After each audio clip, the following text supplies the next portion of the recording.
the red button is going, and there's a timeline a-brewing. Okay, I'm just going to pick up directly from our offline conversation.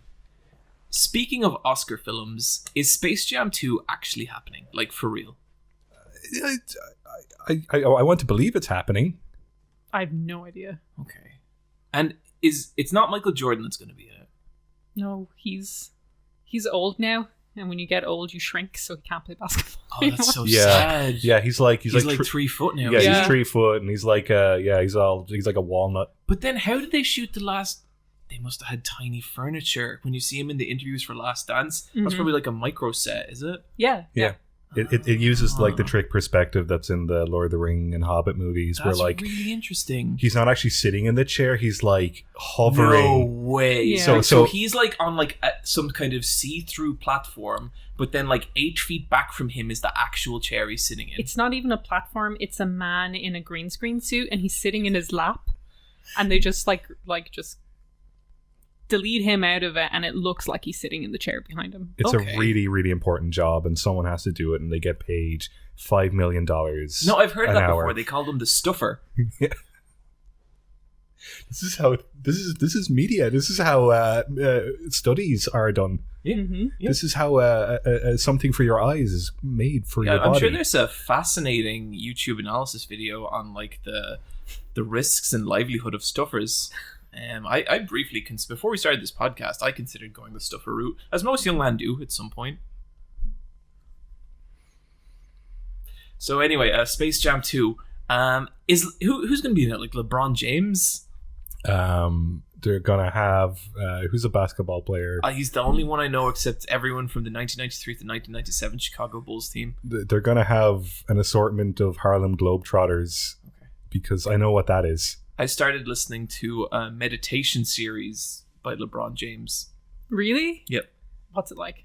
Okay, it starts and it's like, "Hi, my name's LeBron James, and today, what's on my mind is my mind." Fuck yeah. That's really good. He seems absolutely fantastic. And like, is it an hour of him just talking? No, it's like 5 sessions, and each one is between 5 and 10 minutes long. Oh, okay. And it's like it's kind of just him talking about his life and how meditation has helped him. It's not really a meditation session. It's kind of just LeBron James talking about meditation. And let me tell you, it's fucking great. Because meditation is weird, because sometimes you can listen to a series and halfway through the meditation you'll be trying to get into it, and you'll realize that the person like doing this guided meditation is absolutely fucking insane. Before I listened to one, and it was like this woman, and it's like, okay, scan your body, put all your focus into your hands, and just feel the blood pumping through. All really like normal stuff. That's all normal. And then after a while she was like, okay, I want you to imagine there's a beach. And there's a space rocket in the middle of the beach. Whoa, lady. Climb into the rocket. 3, 2, 1. Blast off. And now, before you know it, you're in the Earth's atmosphere. And the phone beside you starts ringing. It's the President of the United States of America. And he's telling you you're doing a great job. I'm fucking sitting on the floor of my kitchen just being like, this isn't I like that. I was really into that. You were into it? Okay. Yeah, like I'd rather go to space and get a call from the president than think about the blood running through my body. But you have that thing where you don't like to admit you have blood. Yeah, her blood. She's no blood, she's a vampire. She needs a dose of blood from time to time. That's true. Yeah. It's sustenance. It's not something to be joked about. That sounds like some weird uncalming meditation.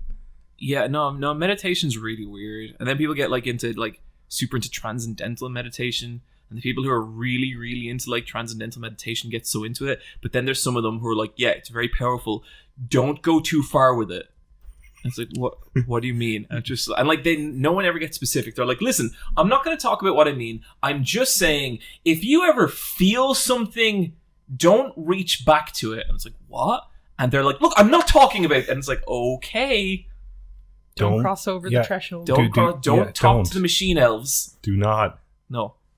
I know you unlock something, but you know, At what cost? yeah, you just wave through the window. You don't walk through it. Yeah, no, you don't acknowledge it there, because then they got you. Then my friend, it's over. We should do like a meditation series. People probably be into that, right? We're doing it right now.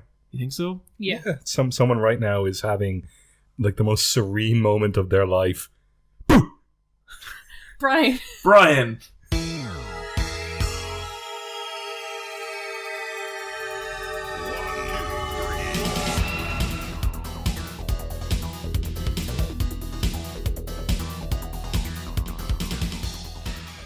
Welcome to the Let's Fight a Boss video game podcast, the world's strongest video game podcast. I am sitting here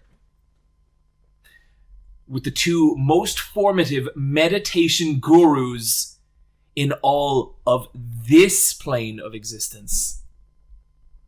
To my left, the Sultan, the transcendental one, the surfer of realities. It's Bryan. I am a new shape. To my right, having long left her human body behind, now known only as the color, it's Niamh. I'm green. And with you always, I am your host. On behalf of the nameless one, The YouTuber formerly known as Josh. the YouTuber formerly known as Josh. So yeah, that's a start to a podcast. I've already put down a title here of out of context meditation. But you know, The night is young. the night is young and the wine is a flowing, and let's just see how we get on. Let's just see how we get on. Guys, I watched Hellraiser. A classic. Yeah, I'd never seen it before. I'd never seen it. It was on Shudder. Watched some Praise Shadows videos on it. And I was like, this seems fun.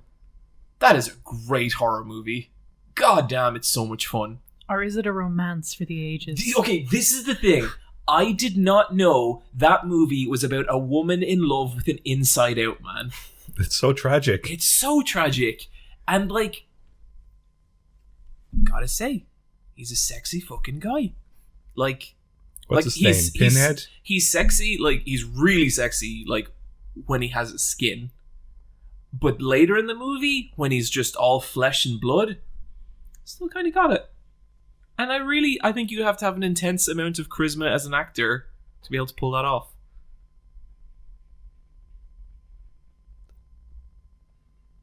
Nothing, huh? No. That movie's like 30 years old now. It was made by Clive Barker, wasn't it? Yeah, and it's like, it was super low budget, really, really, like, they really used what they had. Apparently all the special effects were done by Clive Barker and a friend of his over, like, a weekend, and people are like, those special effects are so terrible, and Clive Barker's like, considering how fucked up we were, it's a miracle they turned out like that. But it's really interesting, like, because, like, I didn't know what Hellraiser was about, and, like, you know, Pyramid Head, he's like the face of that series, and it's Pyramid Head. Sorry, Pinhead. He's like, he does feature heavily in that movie, but not as heavily as you think. Like, he's not the main antagonist. He's more just like a force off to the side. And it was interesting then, because I was reading up on like the making of it and stuff, and like that kind of just happened. Like, the reason that Pinhead is like the featured neophyte, is that what they're called? Whatever they're called, is like he was the only neophyte, the only like hell creature, or whatever you want to call them, that could move its mouth. The rest, the makeup was too heavy and they couldn't do it, so they just had to be like, him. The guy with nails in his face. The guy with nails in his face. And the guy who played Pinhead, he had to choose between being one of the movers in the scene, and when I say movers, literally a guy who was in one scene moving a couch, or Pinhead. And originally he picked the mover because he was like, well, I won't be able to act with all that shit on my face and no one will notice me. And then later on he changed to Pinhead. And it's fucking crazy that monster just became the thing. But I thought it was awesome. I thought there's a lot of really like interesting stuff about like the kind of horror a lot of these creatures is that they're like these extreme ecstasy seekers. It's like pain and pleasure is like all the same thing to them, and you can see it in like their real fucking BDSM designs and all that stuff. And I just thought it was like a really fascinating movie. I'm told things go like dramatically downhill for Hellraiser from here, and it just becomes a much more conventional horror movie. But if people haven't seen it, like, it's fucking class. And like the special effects, so when I said the special effects earlier, I specifically mean like digital effects. The practical effects in this movie, like there's one scene of a man like reforming himself out of like organs and blood. It is so cool. How did they do it? Well, my theory is that they melted like a real person and then shot it backwards. Yeah. That's a really humane thing to do. We're giving away too many secrets of how the sausage is made here. How the world works. Yeah. That's what I always, like. I think that's the number one criticism this podcast gets. It's always like every fucking podcast, it's like you scroll down the YouTube comments and it's like, you guys are too real. And it's like, I'm sorry, like we can't control it. You know, if you think we'd be like this if we could, none of us can control how real we are. It just happens, okay? Brian, yes. What do you have to say about that? We're like Ja Rule and J-Lo. We're real. Couldn't have put it any better. Niamh, would you like to add to this? Brian just took the best one. Yep. I still listen to that song every 3 months. It's good. It's so fucking good. Just everything about it is just aesthetic. Speaking of everything about it being aesthetic, Brian, tell us about Into the Unknown, making of Frozen 2. Yeah, to keep the whole thing about making ofs and stuff like that. All right. Into the Unknown is a 6-episode documentary about the making of Frozen 2 that they filmed last year. Like this time last year, they were making this documentary.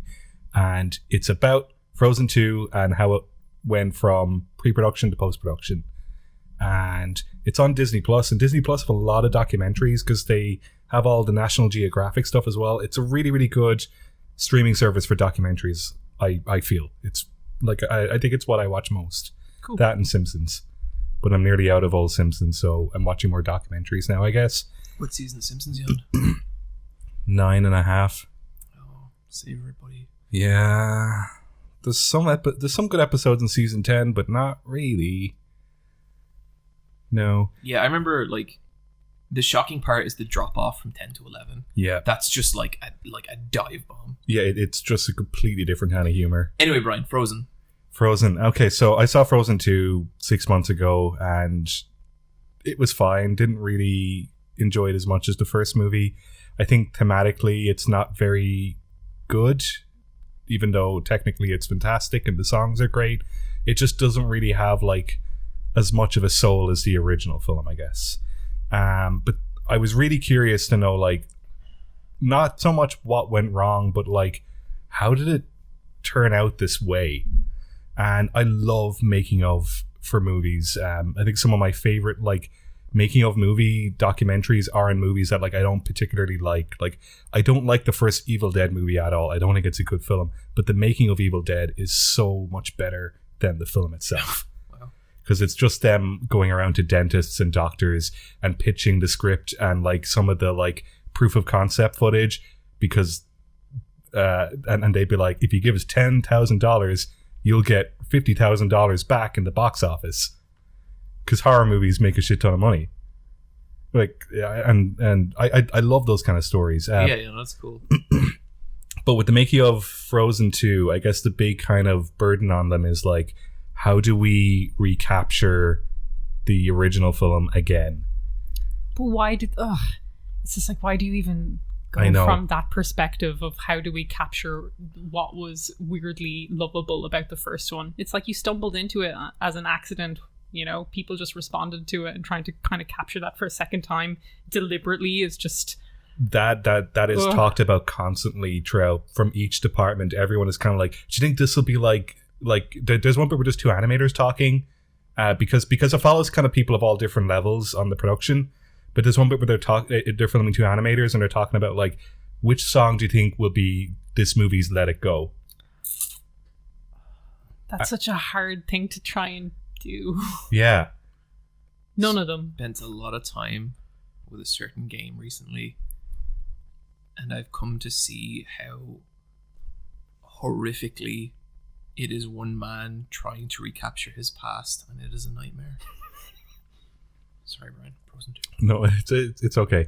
I guess it mainly follows the two directors, particularly the female director Jennifer Lee, and then the co-director is Chris Buck.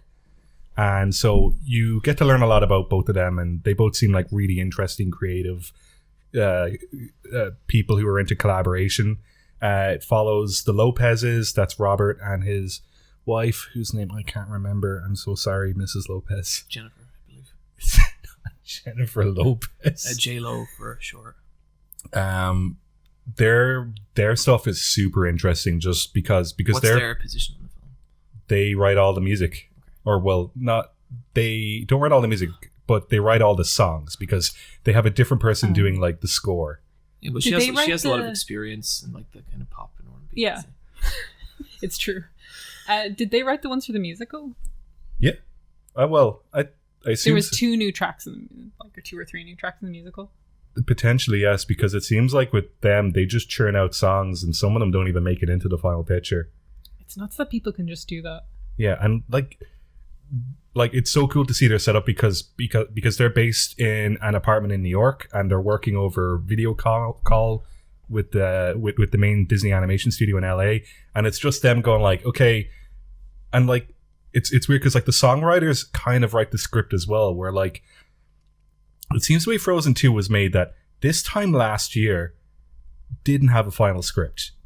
They sort of made it up as they went along, where like they had like tone pieces for different beats of the film. Yeah, sure. But like they didn't have like a final script. And a lot of the voice actors will come in and do an hour or 2 of voice recording out of context.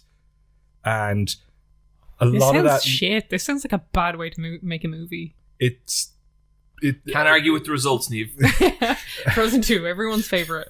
It's just it's a mixed bag. Can I ask you a question, Bryan? Yeah. Did the idea of Elsa being gay come up at all in this documentary? Oh God, no. Okay. I think that's such bullshit because that conversation came up in development. I'm sure it came up at some point during filming the documentary, and then they took that footage and they tied it in a little airtight plastic bag and took it outside and like shot it several times. There's a very specific scene earlier on in one of the first episodes where a treatment of the script is brought to like a brain trust of all the other directors in Disney and like animation directors. Some of the older directors, the woman who's directing the new film that's coming out next year with the dragon, like just people from all different departments that are kind of in the higher ups, I guess, and they all just pick apart the movie and homogenize it into this like nothing, disagreeable paste. Yeah, this non-personal thing, which is great.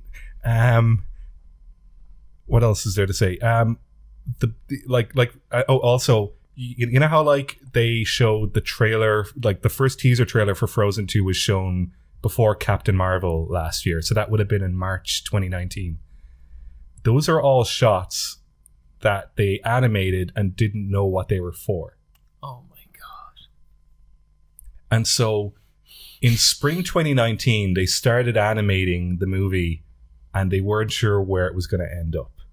But they knew that they had all these different characters and they had all these new characters and they had all these sets and locations and songs, and they were just going to like mash them together in this kind of weird jigsaw that sort of connects and then doesn't. And that's Frozen 2. That's not storytelling. Like, that's not how you make art. And like, that's like treating development like a roguelike. Like, what can we collect this run and see what it fucking turns into? I was shocked at this part because I was like, like for me, I remember watching that trailer and going like, they must like, this has loads of potential and ideas, and it did, but like those weren't grounded in anything. I really love the image of kind of Bryan sitting there watching Frozen 2. It's a really good teaser. No argument. I just think it's a cute image. You being like, wow. I love that. Like, it's so fair fucking play. well. And like, the animation of Frozen 2 is like the best animation Disney's ever produced. Like, it's so fucking photorealistic with this, like the one of Elsa trying to cross the sea and she's got her like breathing. But it's amazing. That's what I was going to say. The Elsa crossing the sea bit is the bit from that movie. And it's just like when you say they designed it around kind of snippets and these kind of beats that like look cool and are going to be impressive to animate. And it's just like, yeah, that moment's there and it hits, but in service to nothing. That's I also got that feeling a lot from another sea moments when it's Ray versus Adam Driver. Oh, yes. From like, I feel like that image, they came up with that, built a movie around it. Yeah, that was really cool looking concept art. And they were like, looked, okay, get her to the ocean. And in the trailer, looks great. The film looks even better. Everything else, oh god. Yeah. The one thing I really, really did love and appreciate about this movie is that you get to see a lot of people's desks at work. And that really kind of gives you a lot of like reality to some of the animators and some of the like how many anime figures were there? This is what I wanted to say. There's one dude and he's an animator and he's animating like a scene with like Olaf and the reindeer talking to each other or whatever. He has a big fuck off Vegeta figure on his desk. Hell yeah, buddy. And I was like, that's amazing, because like 10 years ago you wouldn't have that, but there's just like a different generation of animators that have brought like their fucking anime influences, and it's fucking brilliant. Like I've got some weird, very, very niche Mario figures over there. I can't point to them in the podcast. I've got very hyper-specific Mario figures. Some of them are in this movie because that's the kind of people that work in animation, and that made it so relatable, even though they are Disney animators, Disney feature animators, which means they're like the best of the best. And like, it's got that bit in the last episode where it's like, we all have to do overtime. And like it plays the whimsical, sad music, like you're supposed to feel bad for them, but like, oh, that aged poorly. But like and was never great. Yeah. But they're Disney animators, so like I don't like. Okay, yeah, they're doing overtime, but I bet like they're in a fucking union. They're grand. Hopefully, I'm sure they're. I'm sure they're getting a better raw deal than someone on the other side of the world. Yep, when you see union animation wages and then you compare them to non-unionized animation wages, it's like, they've got healthcare and stuff as well, I'm sure. It's not. Oh, wow, how much? Oh, cool. I love like some of the excuses. Like, a union, but you know. It's real. It's real. What? It's real weird with the with the union stuff in America, because I think it's only in Hollywood specifically. So sometimes they'll lease out animation in different parts of America because then you don't have to hire animators that are in a union. That sure sounds like the kind of dirtbag shit they'd pull, all right. I think it's crazy how they're comfortable having staff talk about doing overtime in the documentary, but not one conversation about Elsa and like gayness, even though that was a huge part of why people like the first movie. Like, not the predominant demographic that likes that movie, but a lot of gay people like that movie for the subtext. So they're more comfortable talking about like overtime than gayness on Disney Plus. Oh yeah, unfortunately, there's very little of this movie where they kind of go into like there's like one or two bits where they talk about bits that didn't end up in the film, but a lot of it is very surface level candy floss fluff. And I've watched a few of these making of documentaries that are attached to the films on Disney Plus, and they are interesting, but they are very twee. Yeah, I think there's the Tangled one where it's literally just a musical through the building where like animators are popping up and singing, and I was like, that's the worst thing I've ever heard. Yeah, I was like, I hope you got paid a lot for that, buddy. Yeah, I really hope they didn't have to do it through their lunch break. That's not fair. Yeah. I really hate it when you see like footage of like an animation studio and it's like they're interviewing someone and then all of a sudden it's like, whoa, Nerf fight. It's pretty good. There's like, workplace. You get pizza on a Friday instead of going home to your family. Nice. You like sugar? It'll make you forget about the sadness. Bill's crying in the bathroom again. Better get him a hino. So just a like there is some truths to this, but you kind of have to, you really have to like gloss over a lot of fluff. Mm-hmm. That's my piece. Hi Disney, if you're listening, I know you are. Oh, for sure. Walt himself, I'll bet. Yeah. From several feet below the surface of the earth.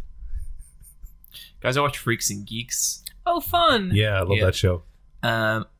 This was one I hadn't watched. I'd seen like the odd episode here and there. I hadn't watched it properly since like I was a kid.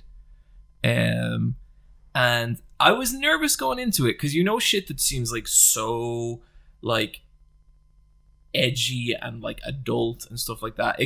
That's the kind of stuff that ages very poorly. And like when I think like I remember watching Freaks and Geeks and just being like slightly too young for it, and it just being mesmerizing because of that.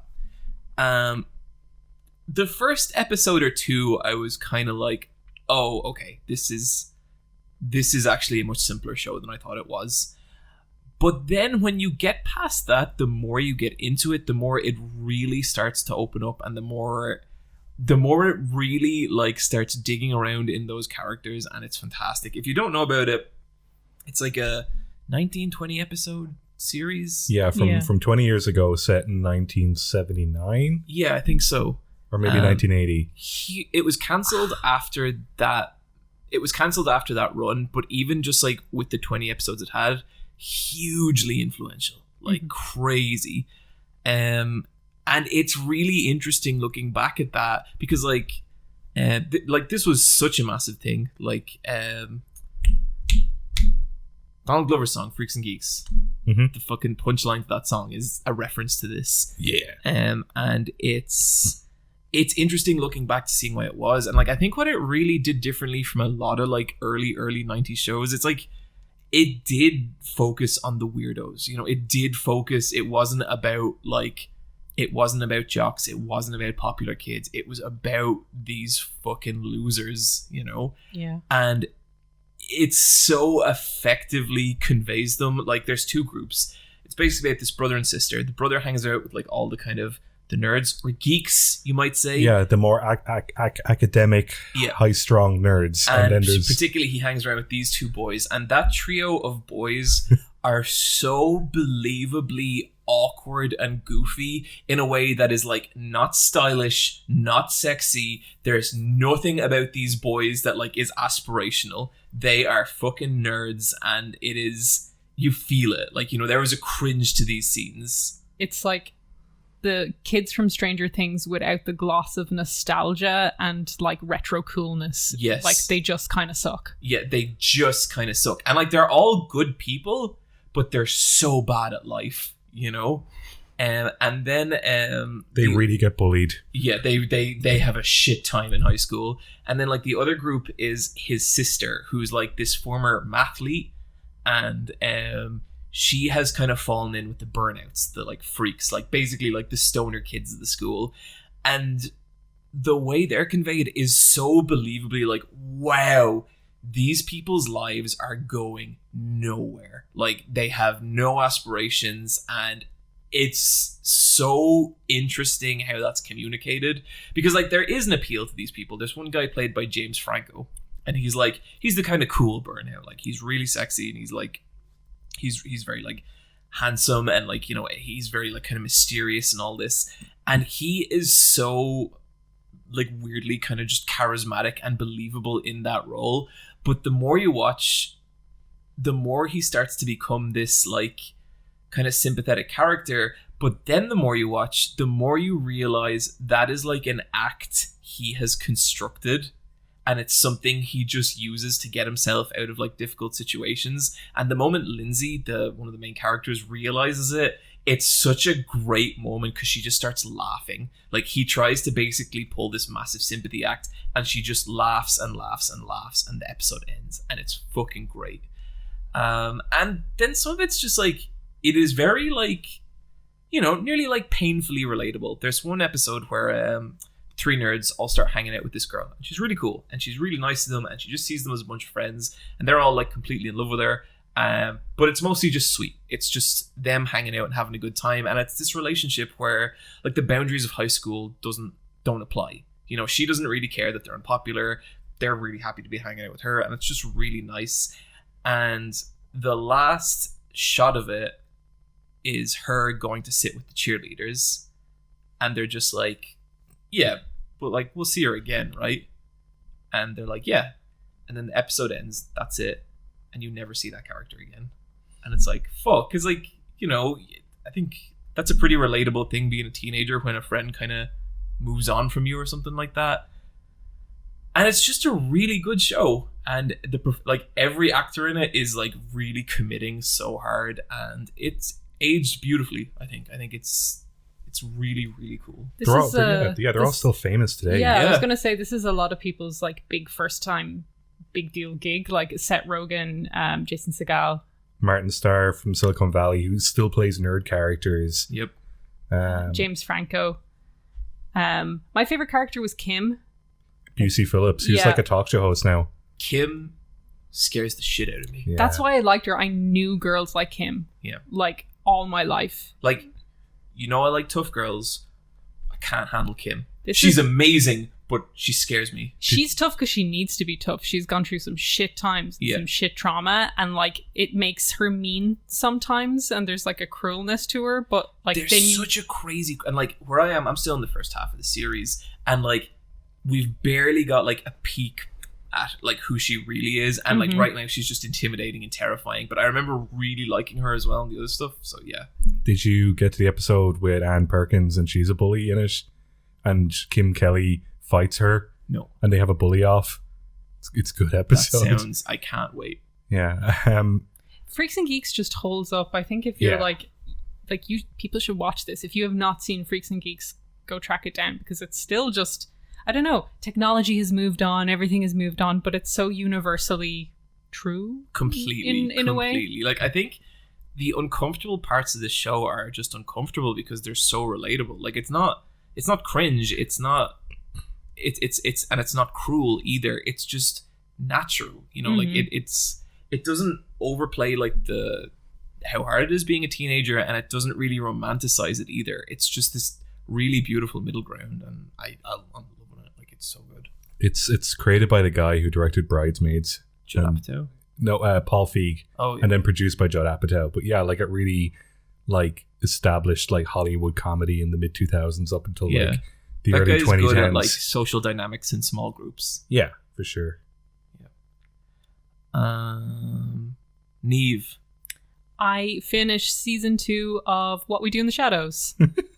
This is the vampire comedy show. The vampire mockumentary. Mockumentary comedy. About a bunch of vampires in New York. Or no, sorry, in Staten Island. Staten Island specifically. Yeah. So it's a house of 4 vampires, 3 standard vampires, and Colin Robinson, the energy vampire, who just looks like a normal guy who's annoying in your office. But this season really focused on Guillermo, the familiar to these vampires, and him finding out that his, like, when you're a familiar and you want to give yourself up to a vampire, the kind of end goal is that you would hopefully become a vampire. But Guillermo finds out that his bloodline is that of Van Helsing, the famous vampire hunter, and he becomes very accidentally amazing at killing vampires. Like, he doesn't mean to do it, it's nearly an impulse, and he'll have impaled a vampire, and he's just like, oh no. He was just like, well, look, this doesn't mean anything that there's vampire hunters in my bloodline. Like, it doesn't mean I've inherited this. It's just like, there could be bakers in my bloodline, and oh shit, I am good at baking. And it's this like this dual thing of kind of making a friendship with this vampire. Friendship, not really. But this relationship with a vampire for 11 years, kind of waiting for him to be turned and finding out this other part of his life. And just comedy ensues, and it's a great time. Like, they do so much fun shit in this, and they're not afraid to use CGI and make like sets really crazy big and strange and weird. Yeah, I really like the one where he fights the internet troll, and it's a giant troll with a big swinging dick. Yeah, a big giant naked troll, and they have to like pixelate his crotch. I'm getting pretty fond of like a giant swinging dick as a storytelling device. It's very good. Like, it always leaves an impact. Yeah.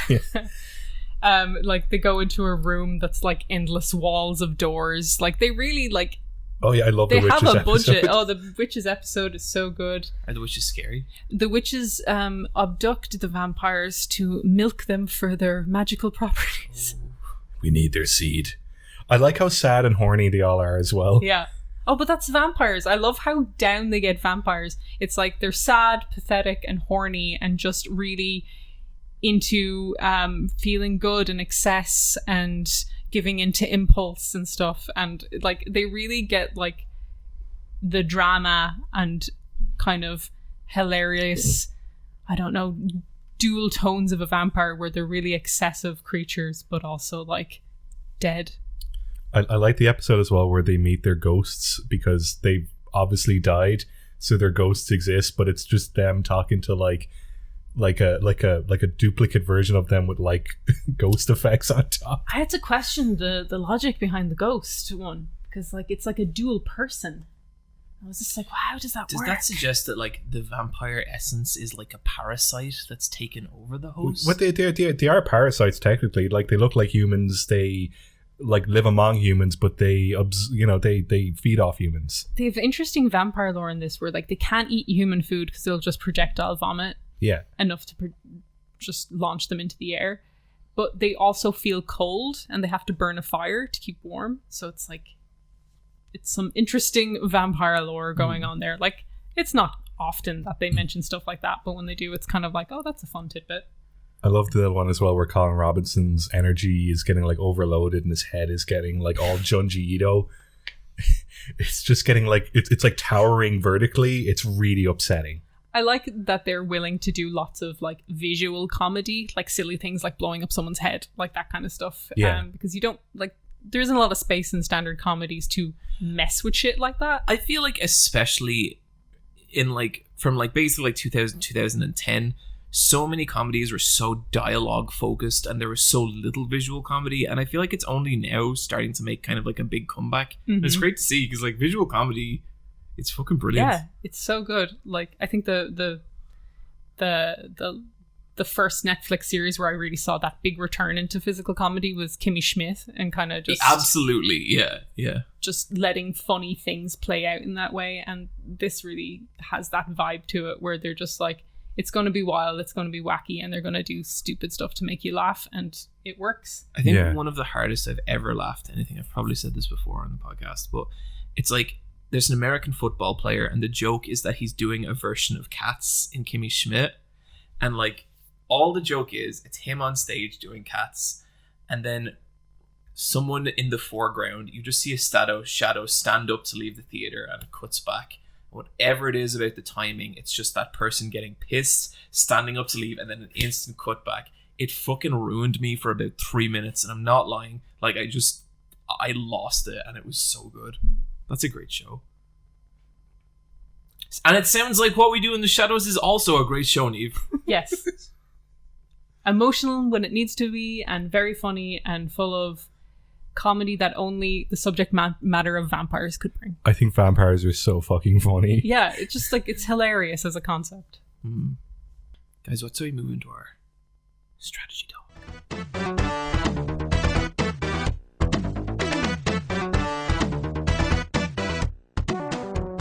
Guys, there's some stuff I need to talk about. Yeah. A long time ago, I remember I picked up one of those old Game Master magazines. I used to be obsessed with them. They were like these magazines in the UK, and a long time ago, they used to have like an old TV show. And I liked them because like they were game magazines, but they had a lot of like funny gaming related articles in them as well. And I always remember this one, and it was about sequels. Like each week it'd be a different subject, or each month it'd be a different subject, and that was this one. And it was this big long spiel about how a game comes out, and you absolutely fucking love it. And it means everything to you. And you wait for the sequel, and you wait for the sequel, and you wait for the sequel, and you go through school, and you go through high school, and you go through college, and you meet your partner, and you get a job, and you get old, and you get shit, and you're tired all the time, and you don't know what to do. And then finally, the sequel to this game you love so much comes out, and it's shit. And I always thought that was really funny. like as a kid, that always made me laugh. Like whatever way they phrased the punchline, I just thought it was really clever, and it was a big build up. Ha ha ha, the ravages of time. The ravages of time. Shenmue 3 is the worst game I've ever played. Like the worst game? I have replayed Shenmue 3 in completion, by which I mean several hours ago from recording this podcast is when credits rolled on that game for the second time for me. It is a fucking disaster of a game. It is my least favorite game. There's no end. There's nothing at the end of that sentence. I don't know why I said it like there was. It's so bad. And I think when I came back to it, I needed two things. First of all, I needed confirmation. Was it as bad as I remember, or just was it the shock of it not being what I thought it would be?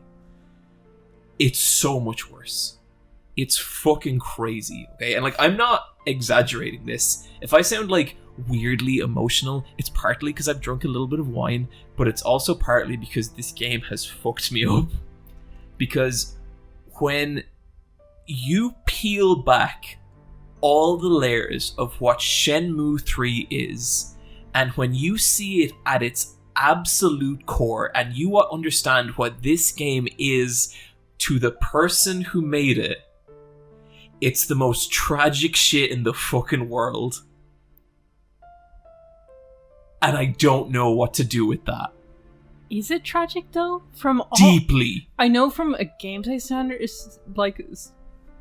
standard, it's not great, but like, I don't think Yu Suzuki was unhappy with it. Like, yeah, I assume he's not in denial. I assume he believes his own bullshit. Yeah, I think he likes his game. I hope Yu Suzuki is happy. From an outside looking in, looking at Yu Suzuki and looking at now. Okay, so when I played through Shenmue 3 first, the predominant question was just why? Why are these decisions made? It's an insane game. Like, how many times last year did I call this an insane game by a crazy person? A lot. Yeah. Shenmue 3 and the philosophy at its core now makes sense to me. And it's the saddest shit in the world. What is the philosophy? What have you found? I will explain that properly at a later date in video form, because I'm not, like... Excuse me. Pew pew pew! John Scoop. Sorry. John Scoop? It's there. People who listen to the podcast know your new video before anyone else. People have to have known this is coming from only people who listen to the stupid podcast do. You know how at the end of your videos you plug the podcast, and it's like, well, guys, you're listening to the podcast, you got yourselves a hot... Okay, here's a scoop. In 2 weeks to 4 years, you got a smoking hot Shenmue 3 video coming your way. A real humdinger of a takedown. But it's sad, because, like, I still really suspect I don't want to do this. You know, like... I really want you to do this. Fuck no, Shenmue. you two will be... I'm sure you'll both very much enjoy this video. This is like the meme Shenmue. of the baby crying with the gun. Yeah. Like, you have to shoot him. Shenmue fucking sucks. I more like to think of it as Ric Flair versus Shawn Michaels in Ric Flair's retirement match. Sure. And Ric Flair's like, come on, Shawn. Hit me. Finish it. And then Shawn super kicks him, and Ric Flair goes down unconscious at like 70 years old. And then Shawn starts crying, and he fucking kneels down. He looks at his hands, and he just grabs Ric Flair's head, and he kisses his forehead. That might not be in it. I might have inserted that myself. And he pins Rick, and the rec counts down 1, 2, 3 as Shawn Michaels fucking bawls crying because he killed his hero. I'm about to kill my hero, and I don't want to. So you're Shawn Michaels in this situation. Of course I'm Shawn Michaels in this situation! Because you might be a bit of a Ric Flair as well. Not yet! Your voice went really high-pitched like Rick. Not yet. At some point, someone is going... I'm so glad that you know exactly who Ric Flair is. At some point, someone is going to have to Ric Flair me. I know it. I have a sneaking suspicion it might be one of you two, but I'm not sure. But at some point, I will fly too high, and someone will have to super kick me down to hell. I get it, okay? I love that it's called Super Kick. Yeah. Who's the wrestler with all the money? Well, Bryan, there's actually been several gimmicks over. Okay. Do you mean the $1 Million Man? The $1 Million Man, but then someone stole his $1 million, so then he was just called Man. Well, that never happened. Did that happen? No. They stole it. It was like a briefcase full of money, and it was like, I got it right here. And he's just like, I guess I'm just a man. No. What? And then they played a really sad version of his theme the $1 song. Million Man did a thing where he challenged a kid to bounce a basketball 50 times. Why? And if he won, he'd give him $500. That's so weird. And on the 49th bounce, he slapped it out of his hand. And if you look at the kid's reaction, you can look it up on YouTube. If you look at the kid's reaction, he's pissed that he just got cheated out of $500. Aww. Oh. What an awful thing to do to anyone. Yeah. Okay, can I segue into a brief wrestling? Go on, do it. Yeah, fuck. We're here already. Go on. I'd rather this than Shenmue. Okay. Okay. To conclude on Shenmue, life is a nightmare. Don't ever believe in anything. Okay. So there's this heel in AEW called MJF, right? And MJF is an incredible heel. He's fucking brilliant. He's basically modern day $1 Million Man. And what does MJF stand for? I can't. It's just his name. It's like Michael J. something. I thought it was like million jacked It's Michael fingers. J. Funky. Michael J. Funky. All MJF is like, if you imagine like a college prep boy, but like secretly he's like inhabited by a demon. Like he is a legitimately awful person. And there was this controversy on Twitter because MJF had been cruel to a child fan at an event. That's really he mean. Had said something mean to the fan. And AEW's that's the worst thing a wrestler could do to a fan. AEW's response was like, it was kind of like, oh, there's a chance that MJF was just like, inhabiting his heel persona, like he's very old school like that. And I think it was CNN approached MJF about it. I was reading the article and MJF's response was just, fuck kids. Like, okay, he's a dick. That is incredible heel work. Like, my god. He's probably someone's hero, but I guess he's playing up the character. Don't make the heels your heroes then. But yeah, the father was very upset, but the fact that was his response is great. Shenmue 3 is like literally the closest I have come to like a full-on just existential what is anything? Like, what is it? What is perception? What is art? And this is something you backed on Kickstarter. I backed it on Kickstarter. Niamh, have you ever backed anything you regret on Kickstarter? Because I have too, but I just want to ask you first. No, I've gotten everything. I've only kickstarted like art books. But like they're all solid They're art all books. lovely art books. They all arrived mostly on time. The only game I've kickstarted is the Swery game. The Good Life. Yeah. Okay. I've backed one or two games and the developer had to put out an announcement going, I don't know how to make this, I'm sorry. Those are the real, like, I need $50,000 to make a video game. And like, I'm like, sure. I said, keep the money, but if I ever see you at an artist alley, I'm going to say my name to you. That's so weird. What, like, I will say my name and you better remember it. Yeah, they so, better. Like, they're at every artist alley being like, is Bryan going? Is this the one? And the thing is, I'm not gonna go. I'm never gonna go up to that person's desk or so they're table. Just waiting. Yeah, I'm just gonna fuck with them. But like, Bryan, say like Mighty Number 9. No, okay, so I backed Mighty Number 9, and I backed the Ouya.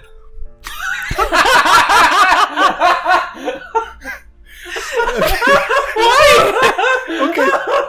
Oh, I still have my. Do you have that? Do you have it in the house? Yeah, he did. When we lived together, he had it. Yeah. Okay, so I backed Mighty Number 9. I played it for half an hour in 2014, 2015. Wait, 2016? I think it came out sometime at some point in the 2010s.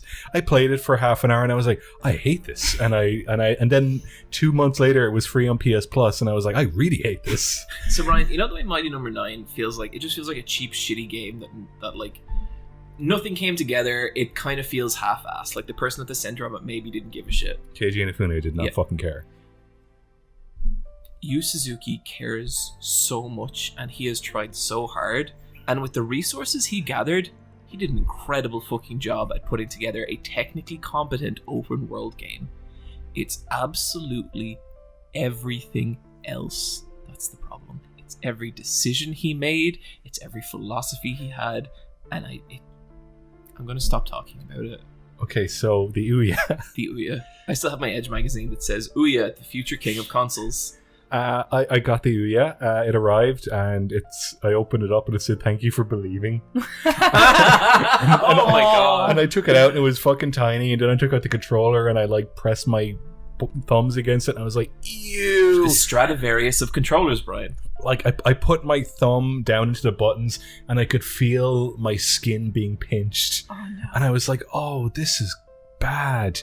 And then I didn't know how to put the batteries on, so I had to watch a YouTube tutorial. You have to like break open the controller face to put in a AA battery on either leg of the controller. I booted up the Ouya. It asked me to sign in, and I was like, I'll skip this for now. I kept skipping the sign in. I got an N64 emulator running on it, and I got Majora's Mask running on it, and the textures were loading, but I just had this awful feeling in the pit of my stomach where I was like, I'm going to play this for 2 hours, and I'm going to make some progress in this game. I'm going to turn on the Ouya the next day, and all of that's going to be wiped.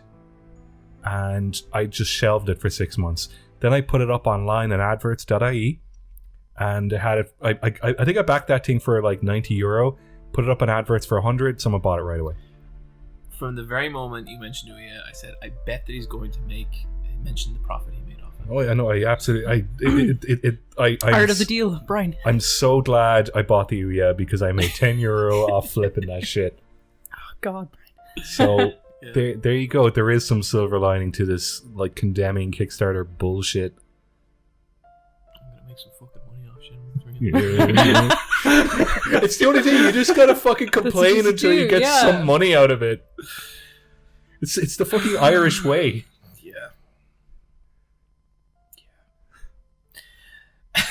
Bryan, tell us about Ninjala.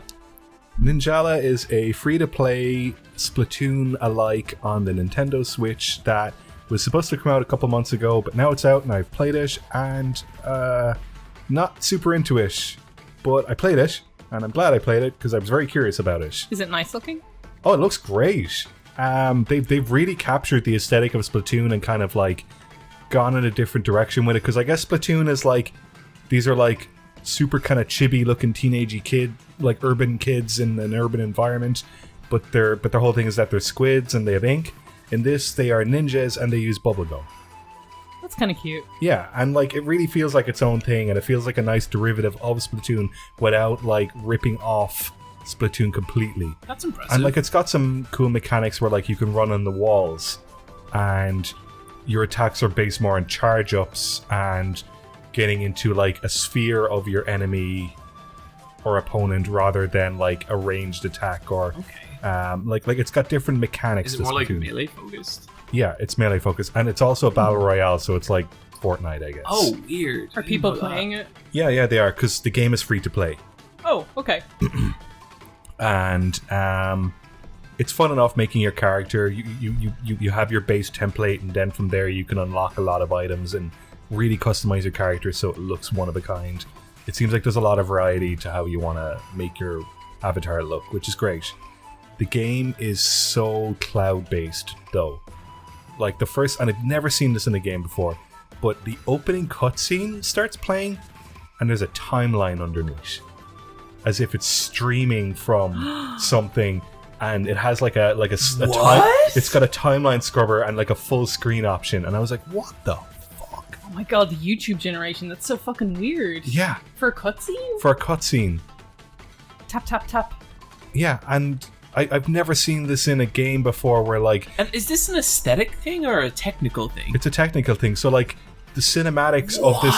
Because like this game is so quick to download onto my Switch. And I think you can only play it on Switch. Because it's all on the cloud. Yeah, because it's all on the cloud. And so like they've optimized this game so much that like all the cutscenes are streamed. Like they're not hard downloaded to the game.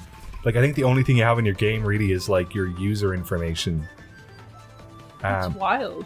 Never seen this in a game before. I'm not big on battle royale games. I've never played Fortnite. Don't really want to, but takes a while to load up.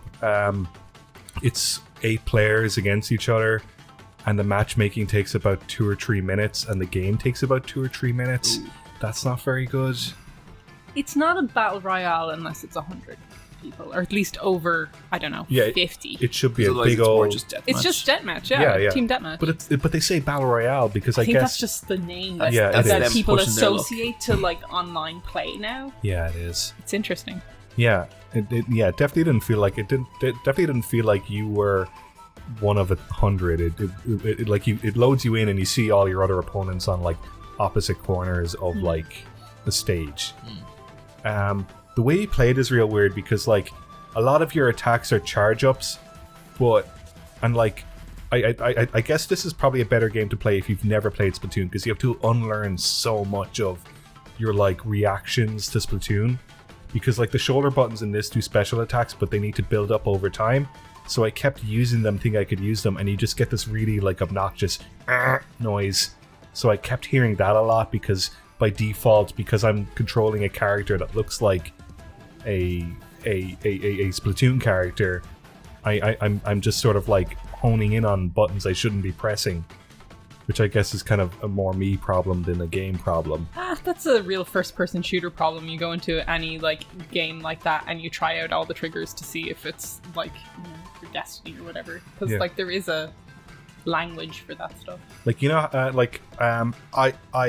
I remember playing the demo of Neo, but I played it shortly after playing a Dark Souls game. And like, like they're similar games, but the button mapping is completely different. Yeah, and like that fucks me up.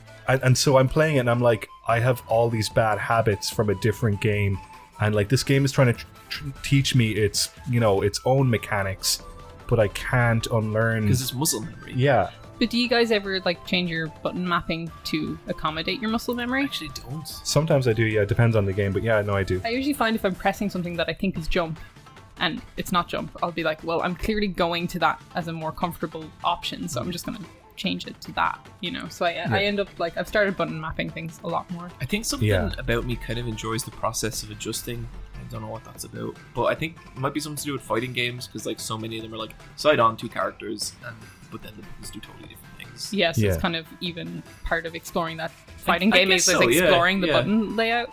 Yeah, so I played a bit more Ninjala, and like this game is very free to play. They really kind of push the addictive meters, and like, if you put real money in, you can make these meters go even higher.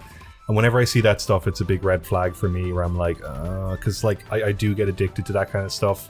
I've never fallen into one of them, but like I know, like in arcades and crane machines, I'll fall into it like physically in form. But I know with a game, it's there and it's tantalizing, and I'm just like, nope. I think the closest I've ever come to that is every couple of months I'll open Let It Die and I'll drop like €5 on it.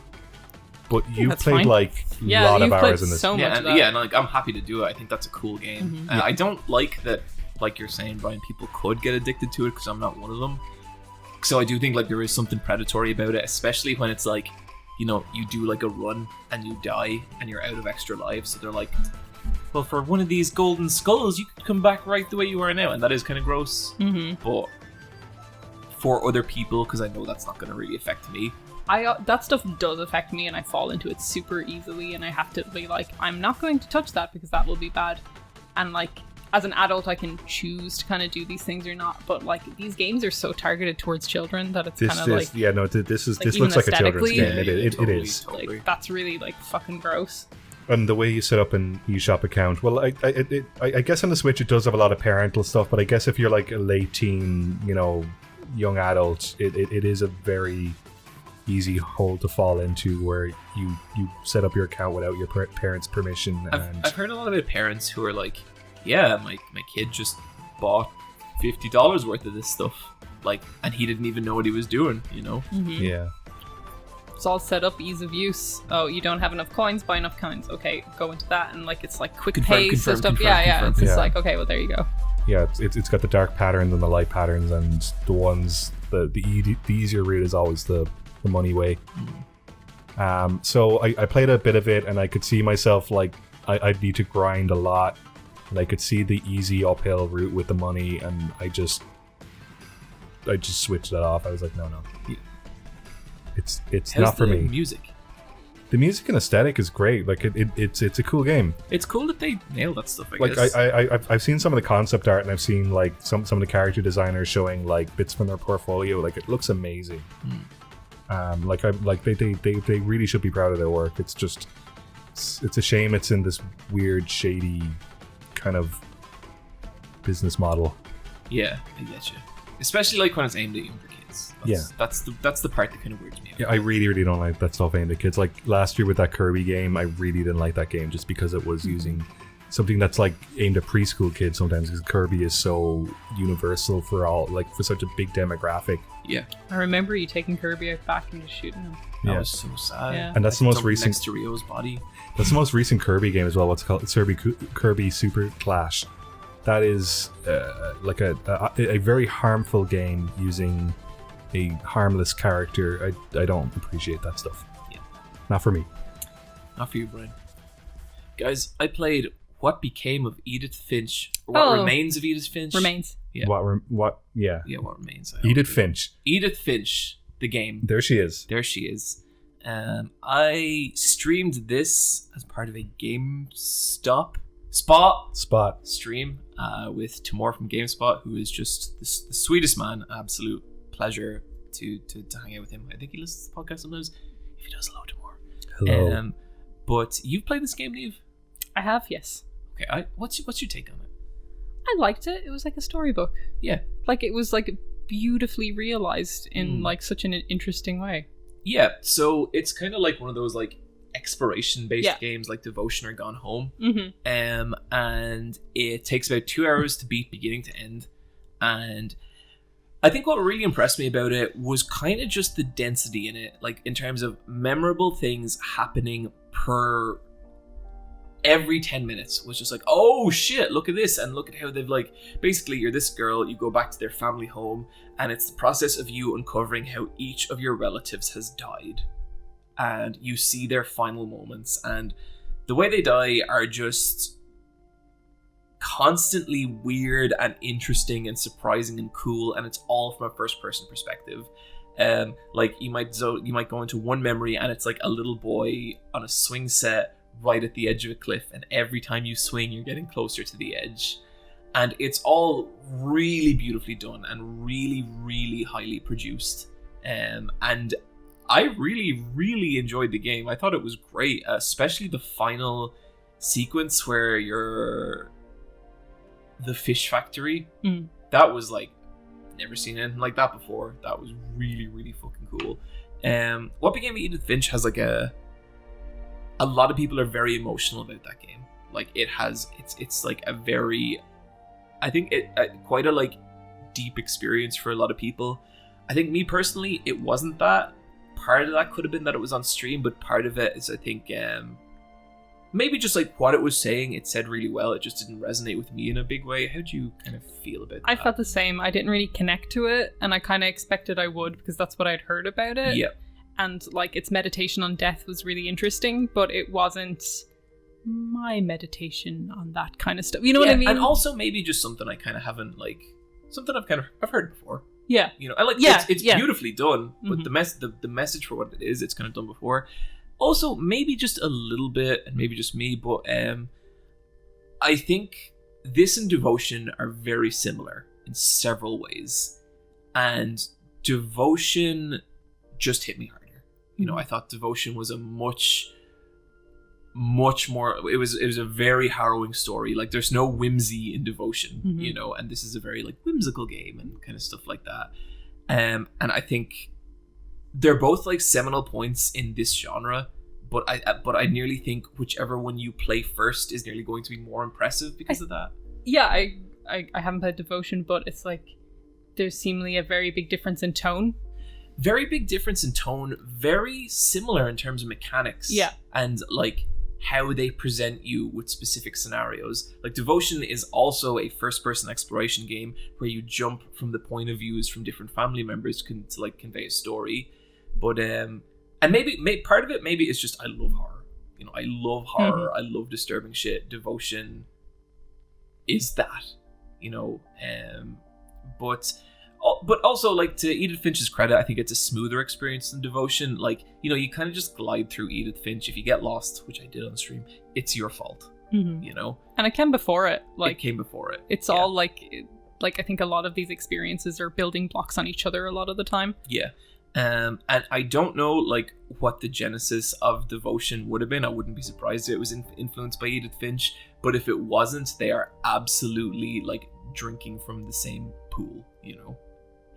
They're both great games, you know, and I think if you haven't, absolutely do everything you can to play both of them, because they're both really cool. I'm definitely with Niamh in terms of, this was more a really cool storybook than a massively profound experience, but, like, I'm not saying that to discredit people who do have that experience with it, because I can see it, but it was cool, and I had a really good time with it, and thanks for everyone who joined on stream, and thanks for everyone who donated.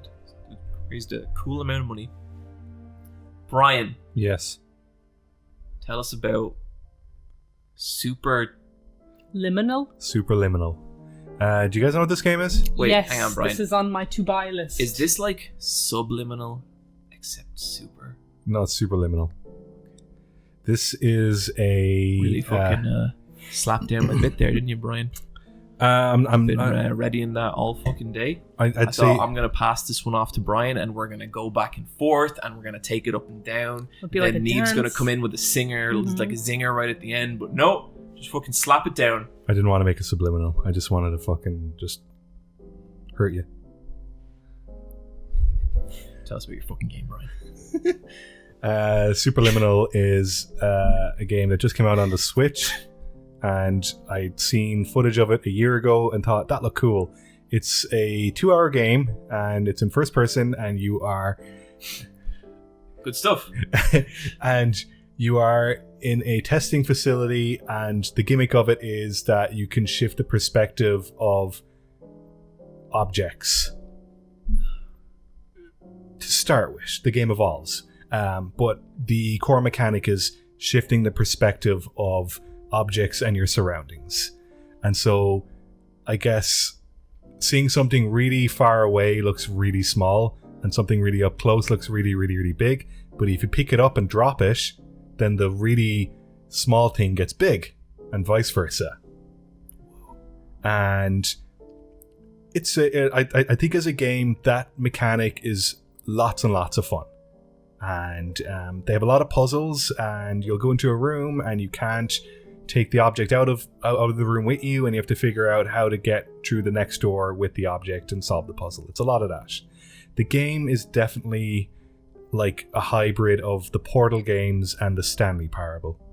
You have a narrator. You've got two narrators. You've got a male voice and you've got a female voice. The female voice, I shit you not, is just like B-tier GLaDOS. Really? She's got like a bit of a robot twinge to her voice as well. It's kind of... I was like, oh, they're not even like hiding that. And like very quickly they do the whole thing where like you go behind the scenes of the testing facility and things aren't quite what they seem. Wow. That's in like the first 5 minutes. I mean, I guess if it's there, at least they put it in the first 5 minutes. Yeah, get it over and done with. Like, the story of this game feels like it was written 10 years ago, before a lot of these other games kind of like there's nothing fresh and original in the story. It does feel like a visual concept that they had to like put a story on. Yeah, like to me this feels like a game jam prototype or something, and like the core of this game is so clever, and then they just kind of tacked on a story, but like it doesn't really feel as fresh as the mechanics, unfortunately, which is kind of a bit disappointing. You say like Stanley Parable and you say Portal. Yeah. Both those games, like, and I haven't played Stanley Parable, I've just watched videos about it. Both of those games strike me as like pretty, like, they're pretty sharp. Like, they're funny and they have stuff to say. Yeah, they're very witty. Would you say that about this? It's got some stuff. Like in this, you're in a dream state and you have to keep waking out of your dream, and you keep waking up in a bed, but like hour increments have appeared on your alarm. So it starts off at like 3 a.m, then it gets to 4 a.m, 5 a.m, 6 a.m, and they're kind of like different chapters in the game, I guess. Okay. And like aesthetically, the testing facility is all like beige and pastiche, like the Stanley Parable environment, but then it's got the kind of pressure and coldness of Portal. And you have the two competing voices where you've got this very harsh female instructional voice who's kind of making sure you obey the rules, versus a more gentler male voice on a radio that's kind of more philosophical. But the philosophy is really basic waffle. Like you know how there was that game with Alan Watts doing the voice.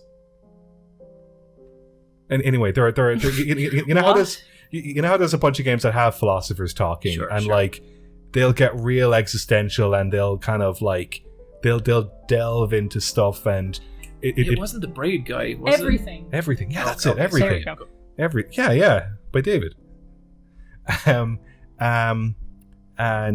But like you know how they'll kind of like get very like they like, to me, they'll delve into stuff and you'll kind of drift in and out of it, but you'll like hone in on certain phrases and they'll kind of stick with you. With this, it just kind of felt like real basic stuff, buddy. So like it's basic stuff, but the game might not be like aware that it's basic. I think it thinks it's smarter than it isn't. Like it thinks it's like, we're doing something really fucking like original here, and Okay. it sounds like they were, but like 10 years ago. Yeah. I was kind of disappointed that you could see where, oh, that's from that game, this is from that game, because the perspective puzzles are so fun, and like it really started like to me, this was something I really wanted in Control, where like there's a lot of impossible spaces where you'll walk into a room and you'll turn around behind you and you're like, that's not the room I just walked through. And then you're walking through like a door frame, but when you walk through the door frame, you're outside all of a sudden. See, that's what life's like for me normally. Or you're in a larger environment, and then there's a thing later on where you see a model house, but when you walk through, like it'll be a big room with a model house in the middle of it, and an open door. But if you walk through the open door, you walk through the model house, so you're tiny. But then you can also stand in front of the door frame and pick up the model house, and then it causes an infinity like falling simulator. And that stuff is really, I love that feedback from like perspective. That sounds really cool. That sounds cool. Do you think you would have liked this game better if it was just these kind of like moving through these spaces without any narrative on top of it? Oh yeah, for sure. And if this game came out 10 years ago, it would have been like a way bigger deal as well. I kind of got that sense of Edith Finch a little bit. I think I would have loved it much more if I'd played it the year it came out. Yeah. Like, you know what's super hot? That's another first-person game that has its gimmick, but like it doesn't really like push a lore or a narrative. It's very just like, here's your world, and like it's surface level, but like you are going to like, this is gameplay mechanics 101. Yeah. And like I would have loved more gameplay mechanics, because like there is bits where it gets surreal and it does dream landscapes, and like they're nice, but then it just gets really like over obvious with its like concepts in the voiceover stuff. But like it is a great game, and it's on sale on the Switch for a week, which is cool. And I think if I'd say just maybe watch a trailer, because that's what got me interested. Like as soon as you see the mechanic of this game, you're like, oh, okay, I know what I'm in for. Sounds like if impossible spaces are your thing. Yeah. Mm-hmm. I saw that trailer and I put it on my wish list. Yeah, no, it's like, I'm really, really glad I played it. I'm just a bit disappointed by the story around it. Sure. But the gameplay is a lot of fun. The one thing I kind of wish, like, because the way it works is that you just have your pick up and grab shoulder button, and then you've got your like rotate the object shoulder button. But like, there's a lot of props in the game, and you're not sure what you can interact with or not. So it's kind of like you're doing like pixel hunting in like a. So you can't just pick up anything that's in the room? No, you can only pick up certain objects, and so you need to hover over an object and see if the icon changes to a hand or not. And that's kind of frustrating, because there are bits where you're in like a hotel, but it's not like a hotel like you know how like big hotels have function rooms. It's that part of a hotel, and so there's stacked chairs everywhere, and it's playing that weird lounge music, and sometimes objects are interactable, but then you'll get to the next puzzle and that object is no longer interactable because that's now a set design and not an interactive prop. Oh, I don't like that. That's rough. I think in a game that's purely mechanics and purely gameplay like that, those objects, they need to, like, if they're not going to be the like feature object, you should be able to like throw them around the room or some shit. You know what I mean? It's like there needs to be something. I really think that was like play tested, or where like they hit a wall where people were like trying to puzzle solve with the chair. With a chair that wasn't for that puzzle, but was for a different puzzle. Right. And that's kind of a bit disappointing. But then the chair is still there, so you think, why is it there for me? Those are all complicated problems to solve for sure, but it's kind of disappointing that the solution is kind of like limit everything except the one object you're meant to kind of hone in on. Yeah, and like it's a very simple game. It's just it definitely overcomplicated its stuff with things that didn't really need to be there, I guess. How much is it? Like brand new, it's like 20 quid, which is a lot. On sale, it was like 15, which is like the most I'd pay for this. Because it is a short game, which is great. I love short games, but it didn't. I don't know if it's gonna stick with me. Yeah, if a short game doesn't get you, like that sucks. Like I'd pay 60 quid for Devotion, no problem. Like whoa, but only after the fact. Only now that I know I loved it. Like the prospect of going in on it from the start at 60 quid, I probably wouldn't have. Yeah, there's loads of like short experiences now. Knowing that I like it, I would do that, but you never know. No, you don't. Bryan, Superliminal. Sounds interesting. It's got a really cool logo where it's got the M inside the two eyes. Well, like the logo of a video game is probably the most important part. It is, yeah. No, like it looks good on the digital shop front. You know, open your Switch every day, see that logo, brighten your day a little bit. It does, yeah. There's a game I was okay with. Niamh. Yeah. I hope you don't mind me saying this, but like, you're looking kind of buff. Thanks. It's true. I do look buffer. And stronger. And faster. How, I dare ask? Oh, you know, Weetabix in the morning. God damn it, Niamh. And Ring Fit in the evening. Niamh, you've been playing Ring Fit. I was so happy when I heard that you got this. I'm so curious. It's really hard to get as well. So I got an email from work and they were like, hey fuckos, you aren't coming back to a studio until next year. Like this time next year. So I was just like, oh, okay. I need to do something because how I get my exercise is I walk to work. That's it. I walk to work and I walk home. I know John doesn't believe walking's exercise. I absolutely don't. It's fucking insane to me that people do. I walk for like an hour and a half every day and that was my exercise. And now I don't have exercise and we're in quarantine and everything's still locked down and you can't really go anywhere and you should limit where you're going. So I was like, I need to get buff. This was also inspired by Abby from The Last of Us 2 because I saw her body and I was like, looks achievable, especially with Ring Fit. Oh, we'll get to her body. Those arms. So I found the Ring Fit and if you're in Ireland and you're looking for Ring Fit at an actual decent price, they're selling it for retail at Smith's. Go try and get it everywhere. Smith's toy shop. Yeah, everywhere else you're fucked. I do like when you told us that Bryan got really excited because it's hard to get. Yeah. I got really excited because you're going to get strong. Yeah. And I feel like that's like, there's the difference between me and Bryan right there. Finding a treasure of a game is very important. So this treasure of the game is a workout game and it asks you to put a strap on your leg and put one of the Joy-Cons in the leg strap and it gives you one of those like rings, workout rings. John? I have no experience with workout rings. You've got a big hoop in your hands. Yeah, it's a big hoop. I don't know if they're like Pilates hoops or what, but there's I know something, yeah. And you attach the other Joy-Con into the ring and you go through this like setup program with Skip, who's like kind of like the yoga instructor from Wii Fit or some shit like that. He's like this little faceless man who guides you through things. Thanks, Tip. And you start on a RPG. And how you move through the world map is you run on the spot and your character runs. How you get over obstacles is you run on the spot and you need to have a projectile, so squeezing in the ring will launch a blast of air. And you do that to Crash Bandicoot open some boxes. To jump over a gap, you turn the ring on its side and you blast air against the ground and you fly up into the air. So you move through the world by jogging in place and squeezing this ring and stretching the ring to suck up coins. And you get to a boss battle. And like, I'm pretty like, won't work out. So I'm pretty tired because I'm like running on spot. You need a yoga mat for this shit, by the way.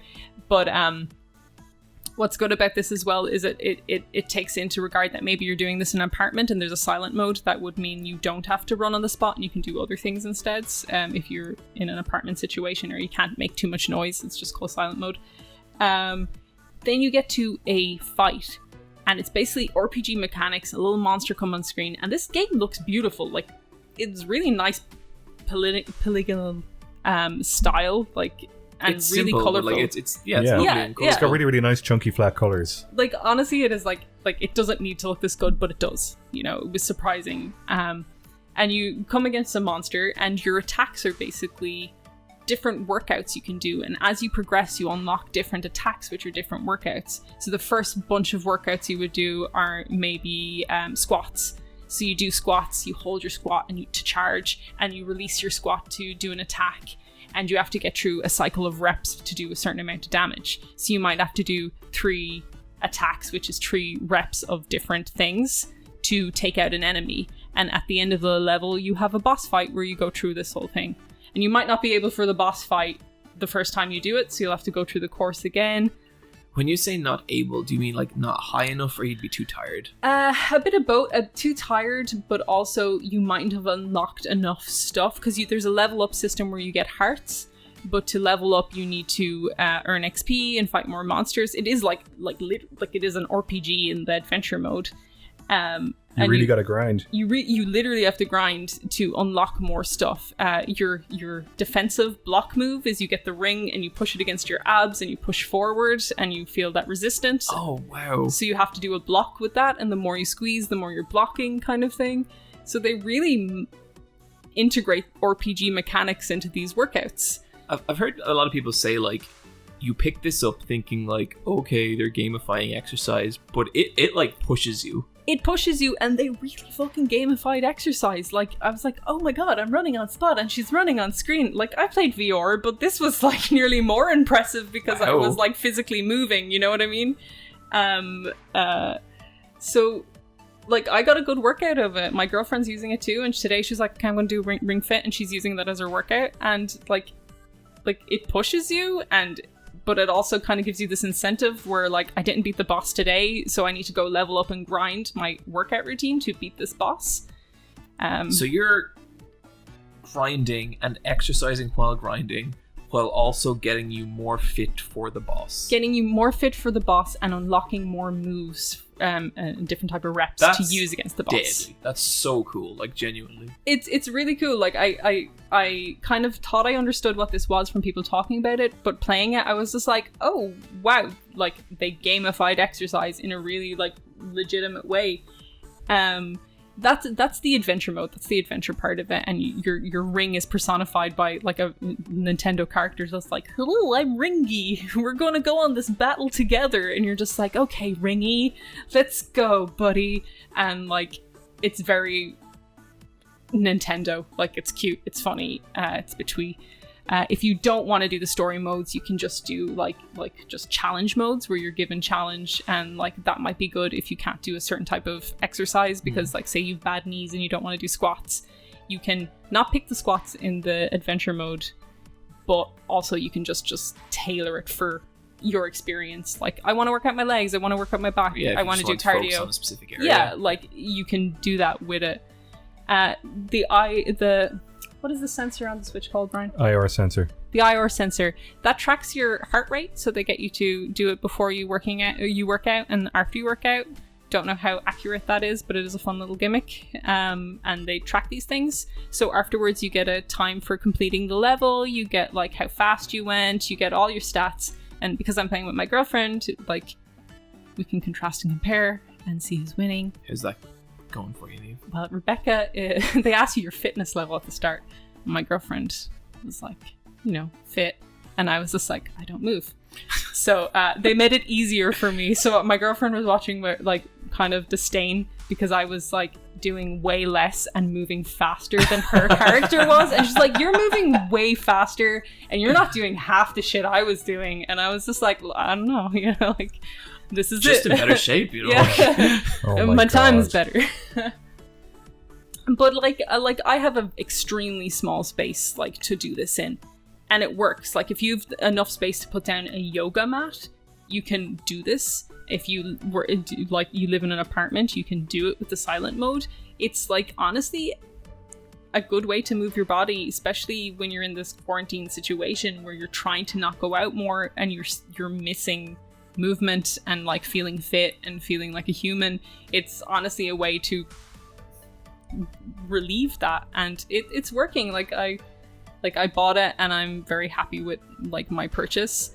I got a tattoo, so I haven't been able to play it in the last few weeks, but I'm actually itching to go back to it, but I'm trying to avoid rubbing my skin. If you get a tattoo, can you not work out for a while? It's advised that you don't go to the gym. Yeah, because you'd be kind of stretching and pushing skin. You don't want too much friction on it, and you also want to keep it as clean as possible. Yeah, you want to keep it still. Yeah, so like, don't go for a week or so. That's fine. Yeah, it's like, it's not too big a deal. Yeah. But yeah, so like, Ring Fit Adventure. Who knew? Niamh, gonna get fucking swole. Excellent. Niamh, I'm very excited for you. Thanks. It's gonna be Muscle City. Here we go. Mm-hmm. Perfect. Bryan. Yes. Tell us about that fucking frog. I'm not opening my phone. The frog. For the frog, the bell tolls.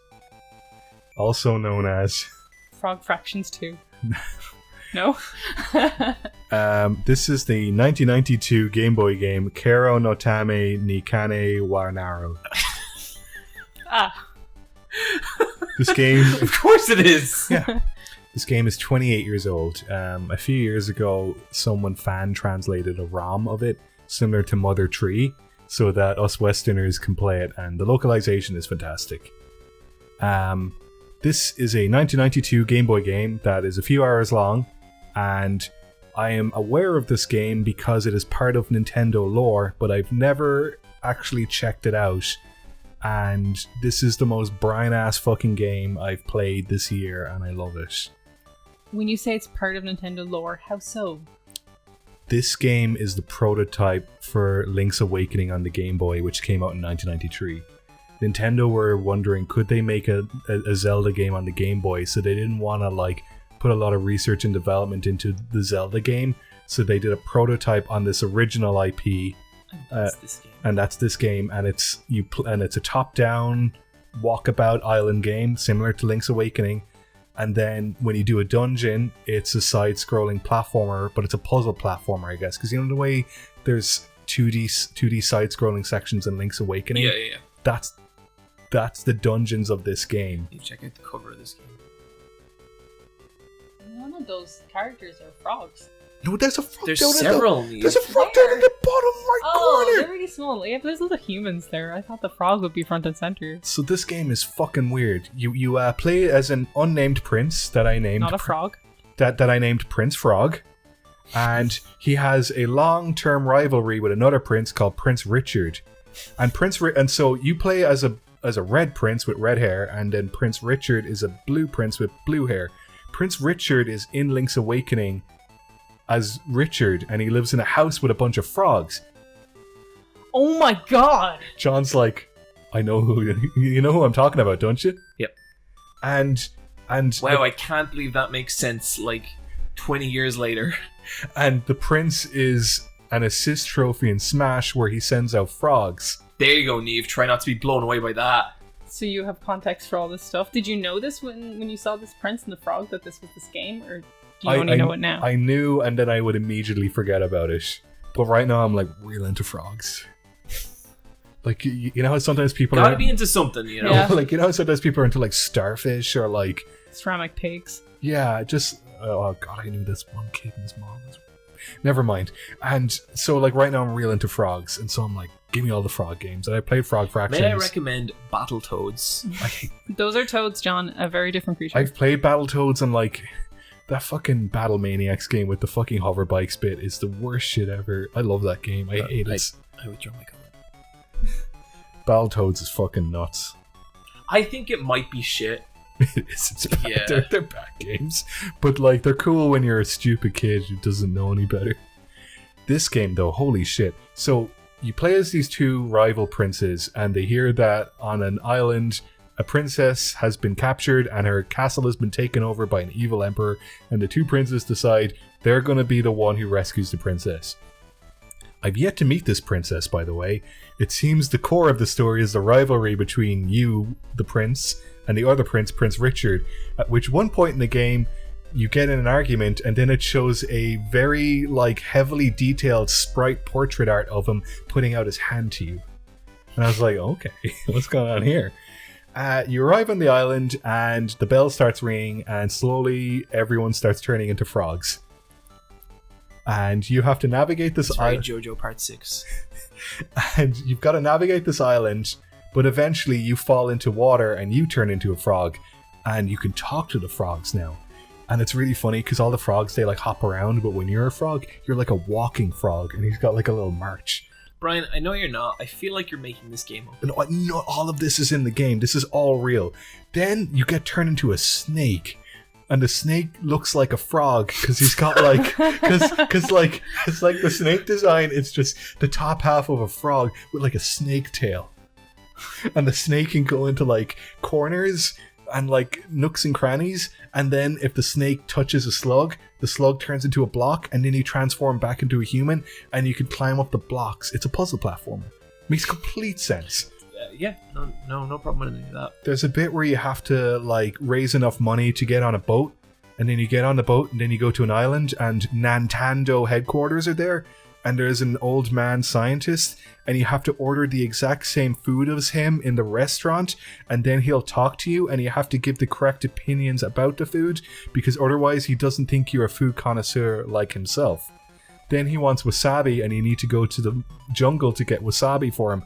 Then you can get the power gloves so that you can push the larger rocks out of the way. I just keep thinking this sounds like Shenmue. That's what I thought as well. Yeah. When you talked about raising money to get on the boat. I was like, are you bullshitting? No, to make it sound like Shenmue? It's real easy to get the money. No, it's not like Shenmue at all. You can get the money easily. No, They just give it to you. You just fight some enemies and you get the money in like 2 minutes. But like it's real funny because like the main sorry John, I know it's not 3 hours like you like. But with with this you play as a prince, but like it's weird because like you know the way in the Zelda games Link never talks. In this the prince has like dialogue, and like he's a fucking moron where like he has so much money at the beginning of the game and he keeps giving it away to con artists, and then you have to grind money, and that's the joke. And then he keeps Brian, giving it away. This sounds great. It's amazing. Okay, so you know how like you'll play Undertale and you're like, Toby Fox definitely like studied the Earthbound games and Mother Tree and all that. Toby Fox has played this game. Yeah. 100%. This game's DNA is in so many games now. And it's for the Game Boy? It's for the Game Boy, but the only way to play it in English is via a ROM. So sorry for taking a 28-year-old game illegally from the internet. Yeah, you fucking should be. And applying a patch to it to play on my computer. This game is... I think I'm in the last hour of the game. I'm currently avoiding wolves and sliding bears, and I just rescued Red Riding Hood. So I noticed you said sliding bears. Yeah. Because it's slippery ice. Oh. That's perfect sense. And when you're up in the north, you can't turn into a frog or a snake because it's too cold. Of course. Yeah, you didn't need to say that. Yeah. And it's the fucking most bizarre game, but it makes complete sense. Is it long? It's like 5 hours long. And like there are some problems to it because like it's got a lot of backtracking, and sometimes it'll auto teleport you back, but sometimes you have to manually go back. But the map isn't that big, which is fine. But then like the other thing is that the fighting is real shit, where it's one of those like it's not quite like an action RPG, but it's not quite a JRPG again. But you know the way I think it's in the Xenoblade games where you'll go up to an enemy and all you do is you auto battle. Mm-hmm. So it's got an auto battle mechanic to it, but like you'll like brush off an enemy and you'll engage in a battle, and you'll do damage, they'll do damage, you'll do damage. But like if your health is real low, you don't want to get any fights until you can like re-heal yourself. I think the Wise series has that a lot as well. Yeah, and so that's kind of a bit dull, but... What's the appeal of auto battling? Like, to me, whenever I play a game with auto battling, I'm like I really don't understand it in a series like Wise or Ease, because that came before MMOs. But for me, what I always think of it as is that they're trying to recreate like MMO style combat in single player, because MMO combat is in vogue. To me, That's absolutely fucking crazy. I have no idea why you would do that. It's such an insane thing to do. If there's anyone who's listening who really loves like MMO style combat, so you like play Xenoblade and you're like, yes, please like give me a detailed breakdown why in the comments, because I'd be so curious. Because it's one of those things I look at and I'm like Niamh, I'm just like, why? Gotta do something with your hands. Yeah, like play the game. So break a fucker. So yeah, like this game is a prototype, but it's like a weird experiment that I love. It sounds fantastic, Bryan. I'm very intrigued. It's my favorite old game I've played this year, and I'll be gunning for it. Guys, I played Last of Us Part 2. You enjoying it? You having fun? Okay. This was never going to be my game of the year. I am not the target audience for this game. You know, big AAA third-person stealth cover shooter. Not exactly my thing. Big part of why I didn't really connect with the first Last of Us. That said, I would say I've had a reasonably good time with it. I think it's a very solid murder simulator. A lot of the stuff you said last week, Niamh, about the gameplay, I totally agree with. I just recently had a very intense section of gameplay where you're getting overwhelmed by a bunch of humans and then a bunch of zombies, and you get into a car and the zombies are all over the car and all this kind of stuff. And like, it honestly like left me a bit breathless. Like I was like, oh, fuck, that was intense. And like when I got back to a more quieter section of the game, I was like, oh, thank God. That's cool. And it was really, really well done. All of it. I think the shooting feels really nice. Snapping off a headshot feels fantastic. I love fighting humans in the game. I think it's really interesting just like how severe, you know, flanking affects a fight. And like, I love any game where a human is able to sneak up on you, and not in a like bumble into you AI kind of way, but there's been a couple of times where I'll be shooting and then next thing I'm smacked across the head by a baseball bat. That shit's great, you know? There's like quite a few things I like about it. Like, I do feel like there are moments of levity that I really, really enjoyed. There's like not like very like big haha moments. A lot of the jokes are kind of, they're fine, you know. There's like, I don't know, maybe like this little cynical edge that I think kind of takes kind of some of the fun out of the humor. But there's like a bit where one of the bits that I really liked, and I actually like this so much, I think this might end up being like my favorite moment of the game if I ever do finish this game. But it's when you find a music shop and Ellie picks up a guitar and sings "Take on Me." And I really, really liked that moment because like it was a very sweet rendition of that song. Is that the Stolen song? And maybe no. not. Why am I saying aha? Is it not aha? It is aha. Yeah, Take on Me. Okay, grand. Yeah. Aha.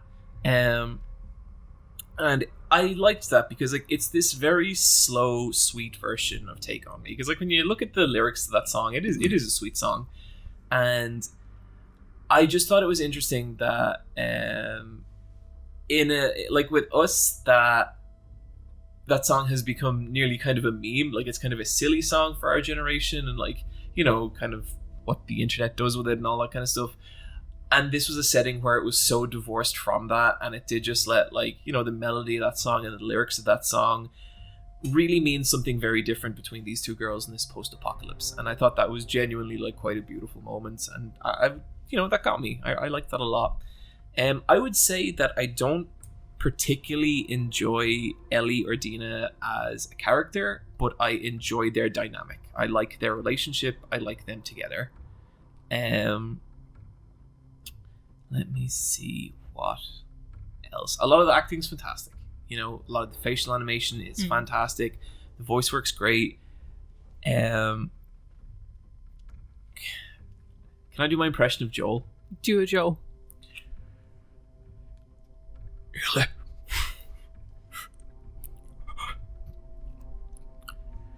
Listen to me, girl. Farfloss.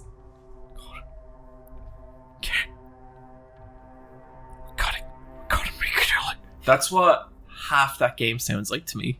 Come on, baby girl, it's gonna be. It's just like this big, breathy southern accents, and like it's fine, it's whatever. There's other parts of the games I'm not that into, you know. I don't like the exploration in this game.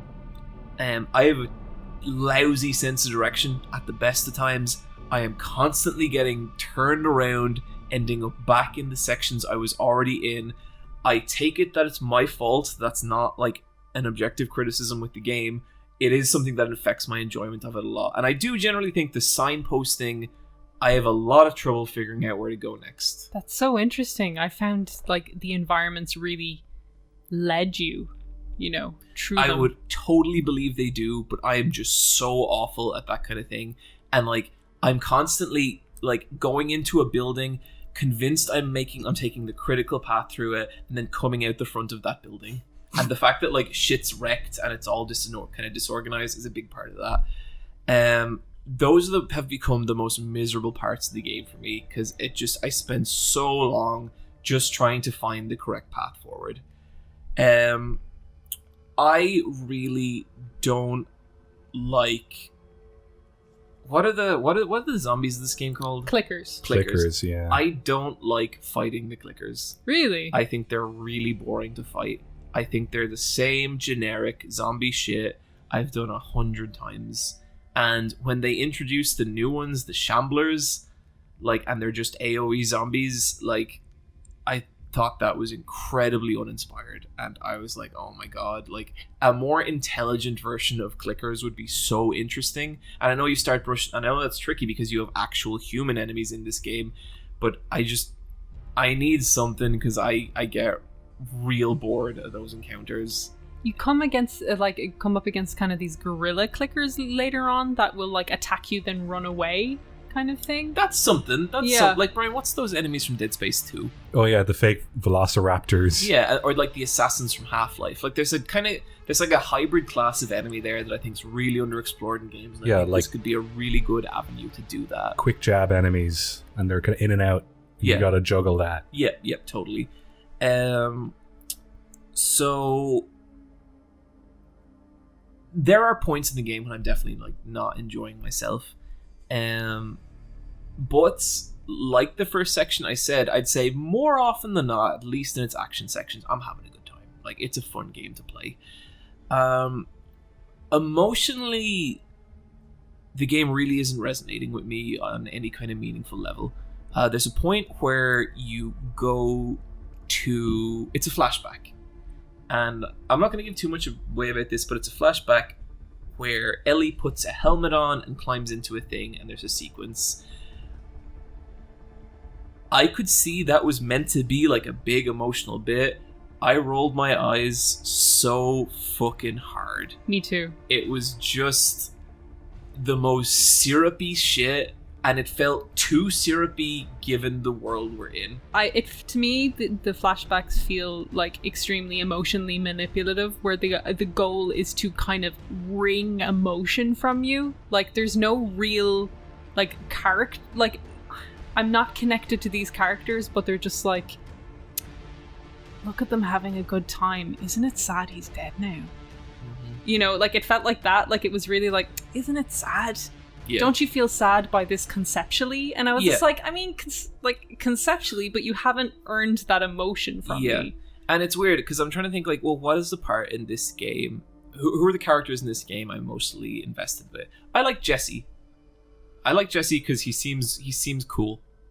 And it's not a big emotional scene that makes him seem cool. It's just the way he handles himself. He doesn't get worked up about the shit. He doesn't seem to get worked on. I liked Dina giving us background about, like, her religious sister.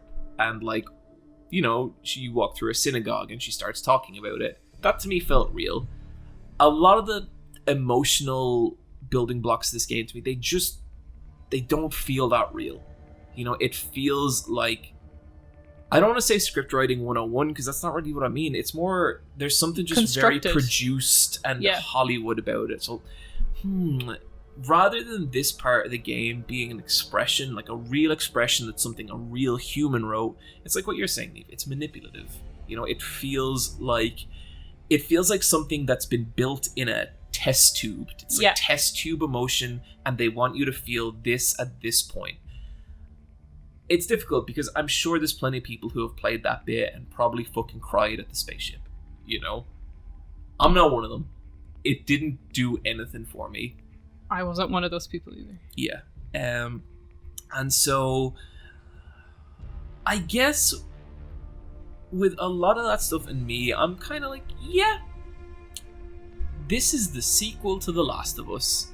And by that I mean, and like, I'm really not trying to sound too reductive of the game here, but I feel like this is the sequel to a PS3 game, and there are some ways that this game feels like a game from last generation. I am working in cycles of exploration, stealth, shooting. Exploration, stealth, shooting. And for as advanced as a lot of the technology stuff in Last of Us 2 is, I wish maybe a little more thought had gone into how to more seamlessly merge those experiences, because I'm about maybe 8 to 9 hours in, and I'm very tired of that cycle already, and I'm very tired of like, now's the exploration part, now's the stealth part, now's the shoot part, you know, and it's really not doing a whole lot for me.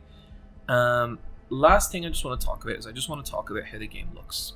And this has become like, it's become a kind of contentious point, I guess, because, you know, that you hear a lot about Naughty Dog and Crunch and all that kind of stuff, and I think The Last of Us 2 looks very technically impressive. I can walk around those environments and I can see the work and the detail that has been poured into a lot of them. And it's impressive. This is a prestige game. This is one of the most technically competent games, maybe the most technically competent game that's going to come out on the PS4.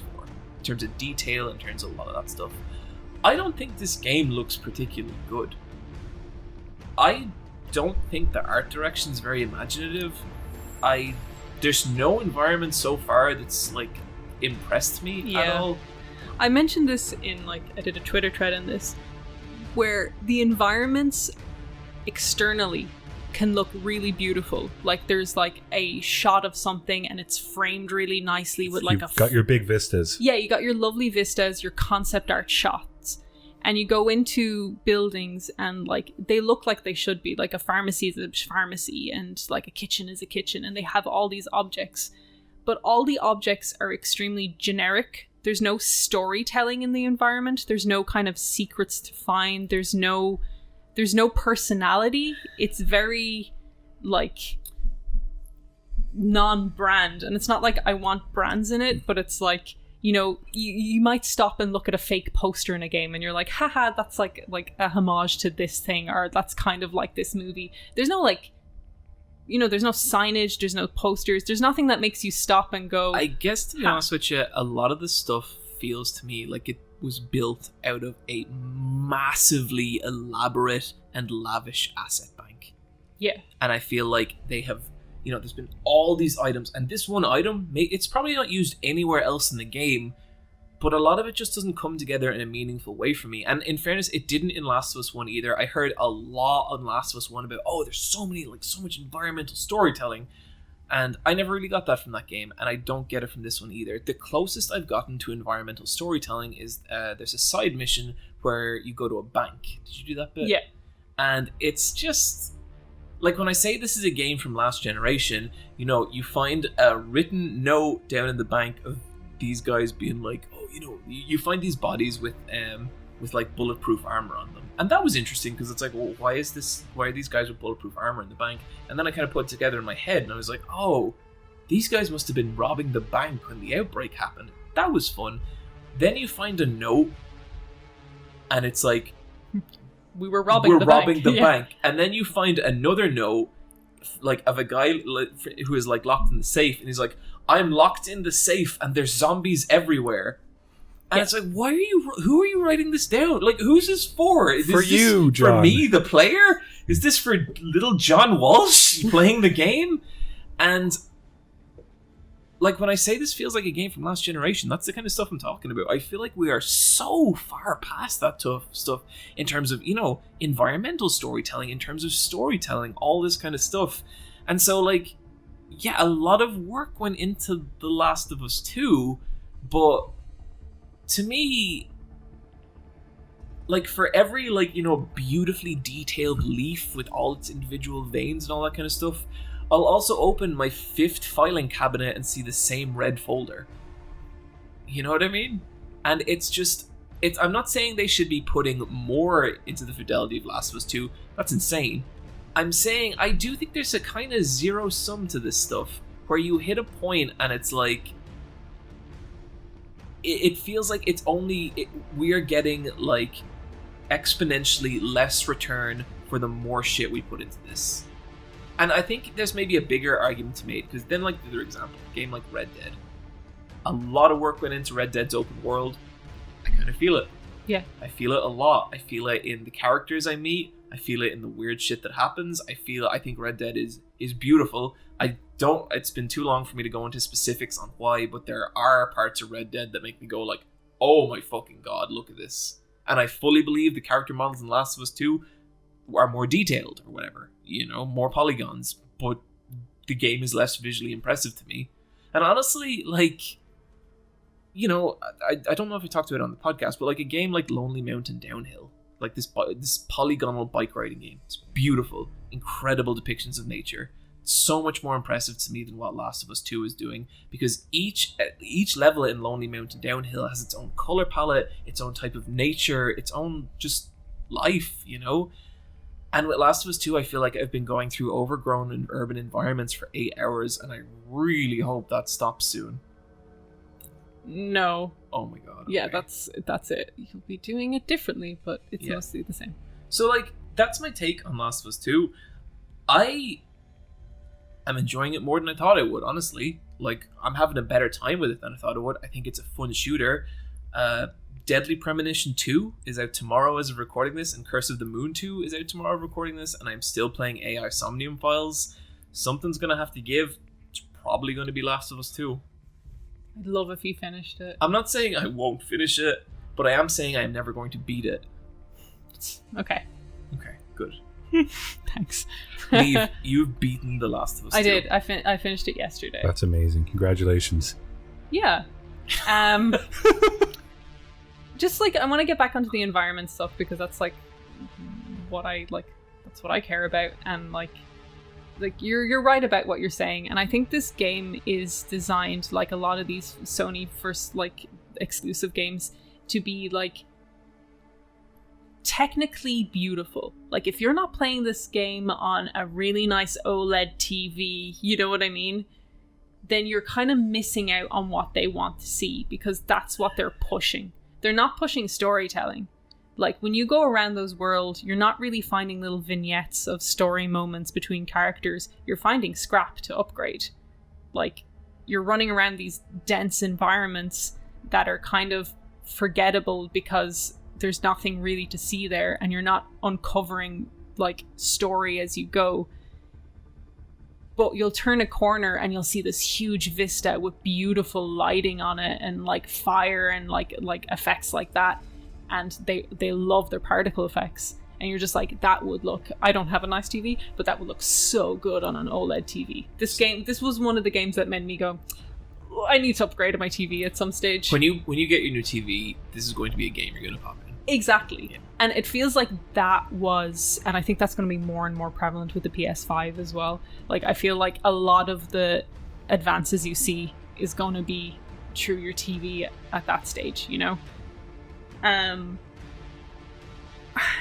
The Last of Us is such a hard game to talk about, because I liked a lot of it, and I liked a lot of it a lot, and I disliked a lot of it so much. Sorry, Niamh. Before you go on, I just wanted to say, just before I forget, you mentioned last week about like nearly the kind of shock of seeing two like lesbian characters. I totally felt that. Yeah. You know, as someone who shockingly like is not a lesbian, like even just the experience of playing as two lesbian characters, it was fucking cool. It was like, well, this is a fucking dynamic I've never experienced before. Like, this feels new and fresh and different, and I really liked that. Mm-hmm. That's all I have to say. Sorry. Yeah, no, I agree. Like, there was moments in this where I was like, I can't believe this is happening. But like, we'll get into it. What was I saying before that?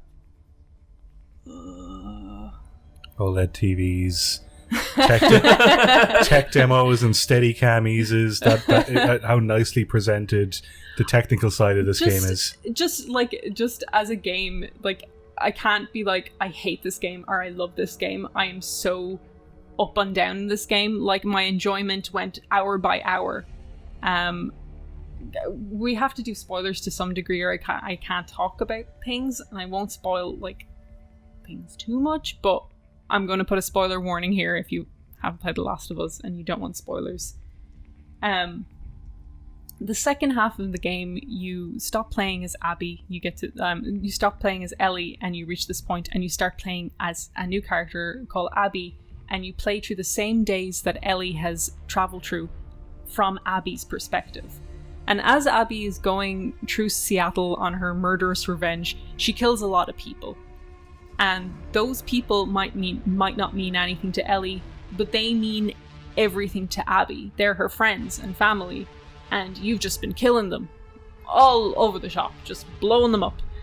And Abby's upset, so you get this role reversal where Ellie is the bad guy and you were playing as Abby. I didn't know how I'd feel about Abby going into it, but to me, Abby's part of the game was vastly more enjoyable than Ellie's. I've heard people say that. It has the more fun gameplay for me, and just like kind of more character to it. Like, I like the feeling I get with Ellie and Dina and seeing them in this situation, like seeing them in a game, is like so amazing from just a personal standpoint of being a lesbian and seeing these lesbians like on screen. And just to show how rare this is, despite everyone saying that like there's gay people everywhere, GLAAD didn't count video games in their representation awards until 2019, last year, with Assassin's Creed Odyssey being the big contender, and that had its issues. Like, there is not a lot of LGBT characters in games.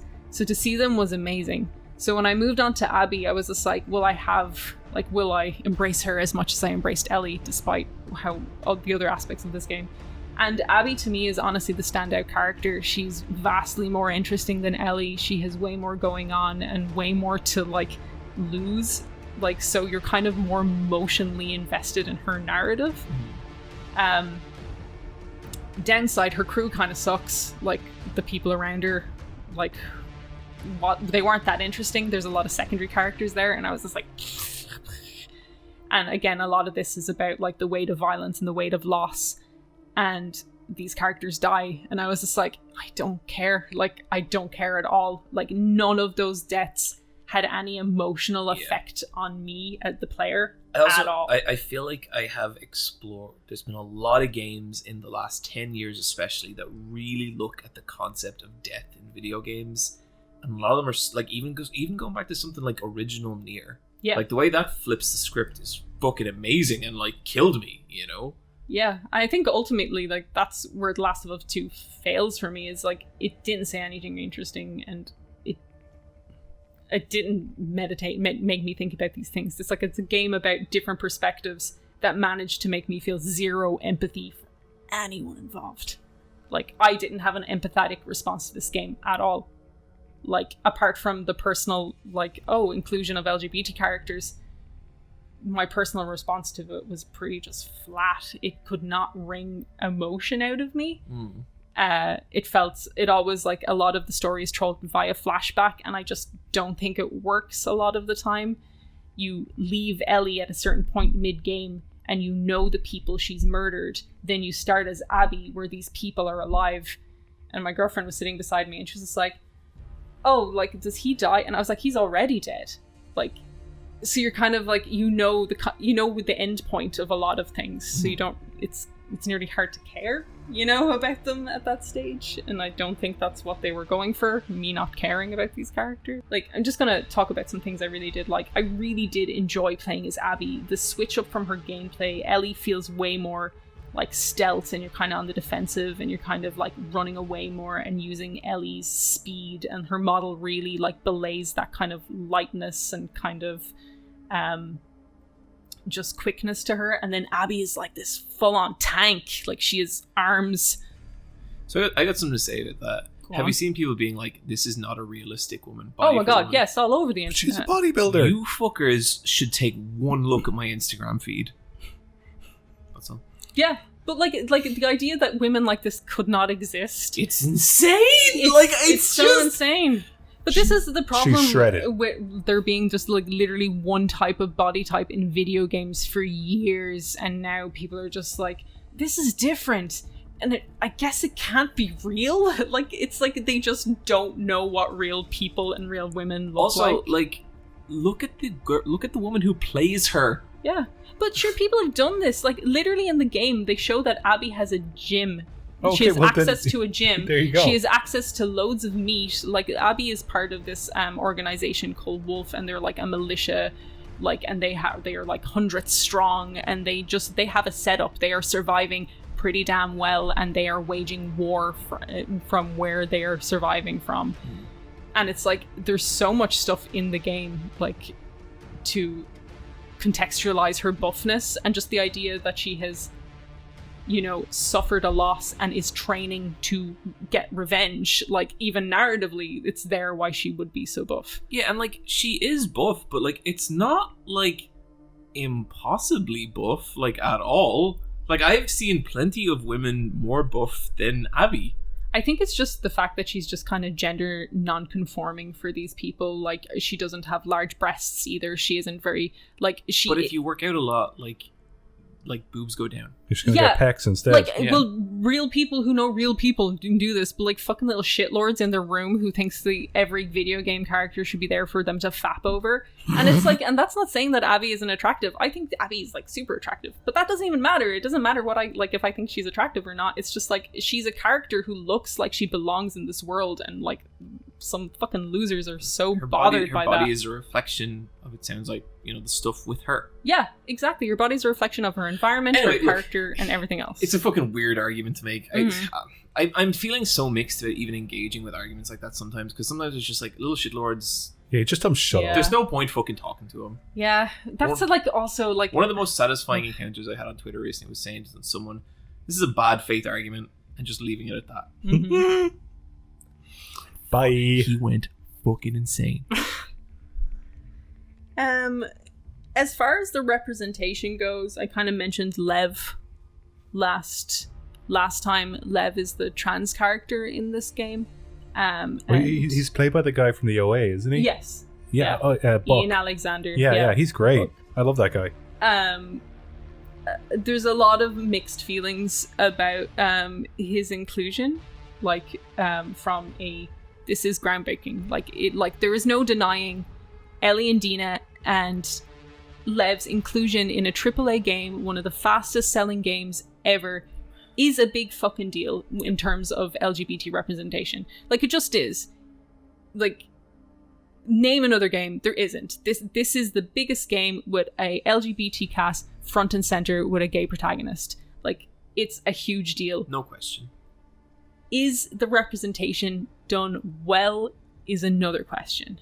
So people are gonna flock to this representation no matter what, because there's nothing else, and this is what gay people do. We try and find ourselves in media.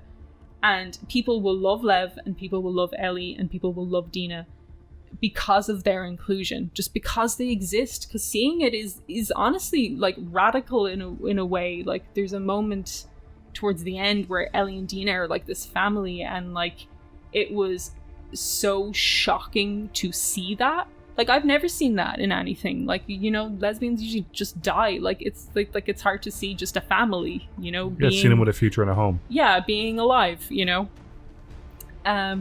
So Lev is going to mean so much to a lot of people, and Lev is part of Abby's gameplay, and I think they're the best part of the game. Like, Abby and Lev together, I had the most enjoyment. Like, they have some of the coolest moments. There's a bit where you descend to a completely rotten out, infected hotel, and the sound design is so good. It's this guttural, bubbling, and doom sound. It just makes you sound like you're descending into hell, going through this horrible, rotten hotel that just gets worse the lower and lower you go into the floors. And you do that all with Lev, and he's just this great little character. Lev is trans, and there's a lot of frustration with what his narrative is. And I'm going to try and explain this for people who might not know why trans people would be upset with this. And like, keep in mind, I'm not trans, and this is coming from, like, you know, I've read a lot about LGBT representation, and I have a lot of trans friends, and I've talked to them about it. But like, your best bet is actually to listen to trans people on this topic. It becomes this thing where this trans victim narrative becomes an uplifting moment for the cis character, which is Abby. Lev is part of Abby's moral thematic growth. Lev isn't his own savior. Like, it isn't about Lev uplifting himself. Lev doesn't even get to talk about his own issues and his own transition. It's all done by his sister, who has a private conversation with Abby when Lev isn't there. So Lev isn't even part of in telling his story. So it's just this really uncomfortable bit where Lev is this genuinely likable character, but his whole story is told through the lens of his transition, the violence he, like being trans, the violence he faces for it, and how it makes Abby grow as a person. And it's just disappointing. Like, it's not new. The only thing new about it is it's in a video game of this caliber. But as a story beat, it's not new. So you put this in, and it's just like, all these tropes make this cautionary tale where the result of being trans is abandonment, it's violence, it's like your mother trying to kill you, because that's what happens here. Yeah. And do you think LGBT people were like advisors on the story or anything? Or it's weird. I've read a few things. Because like they're acting, like, are they not like... Well, I guess it's not their place to be like, hang on a second. I was linked to an interview on Twitter where they talked about it, and they had decided narratively that they needed a character run away from the Seraphites and meet Abby, for Abby to then see the Seraphites as people, and because Abby as a wolf fair. Is fighting the Seraphites. So they needed a reason for a character to run away, and they decided that it would be trans issues that would be the inciting factor. So they had kind of constructed that there would be a reason to get away, but they hadn't understood why it was. And then they decided to kind of transplant this trans narrative onto it. And it's kind of like it creates drama, yes, but is it earned? Not really, you know? Yeah. It's not coming from anything personal. No. And then like when it comes to like Ellie and Dina, it is great to see them casually be together and be a couple and stuff, but there's also issues with that depiction. As I said, this game is extremely violent and no one comes out of it in a good place, but there's a lot of just brutalization of Ellie and Dina. Like, these characters get their ass fucking handed to each other. Well, like, you don't really have anything else either, you know? I mean, like, if this was like Super Lesbians number 4, it'd be a different discussion, yeah. But it's not. Like, this is what you get. Would have had player feedback and improvements, and yeah. It also just wouldn't matter if it was like, well, no, I'll just play the other lesbian trans game. If there was any other, if there's any other games, like, you could just like, oh, I'll just play that one, ignore that. And I guess just if anyone feels like, but there are loads, just link them to us and shut us up immediately. Yeah. Like, even people who are just like, in Mass Effect you can be gay. That's play to be gay. That character isn't designated gay. You have to designate that character gay. And even then, a lot of the romances are cut off from them. Yeah, same like Fire Emblem or something like that. Yeah. Like, you really have to seek it out. It's not organically... Well, like sometimes it is, but like it's not the default, I guess. Yeah, and like representation is there for LGBT people, but it's also to normalize these relationships for straight people. So if you have to play to be gay, then a person who doesn't want to ever engage with that content never has to see that content. Very true. Niamh, I don't think this is going to be the last conversation we have about The Last of Us 2. If you play it more, I'd love to talk about it more. Like, I'm not done with it in terms of like how much I'm going to play it over the next couple of days. Yeah. You know, but like I'm not done with it. I am curious. I really want to see this Abby shit now. Yeah, Abby's great. Like, literally, there's a boss fight in this game. Like, yeah. I've read about this, and it's meant to be unreal. It's one of the best boss fights in games. Okay. Just a really cool set piece. Like, it was a really fucking cool moment. Like, when it comes to PS4 games, this is one of those standout boss fights where I'm just like, that was fucking cool. It had a cool build-up and a cool execution, and it was as lavishly detailed as anything else in this game. Well, let's fight a boss. Quicktime Events. Whoa.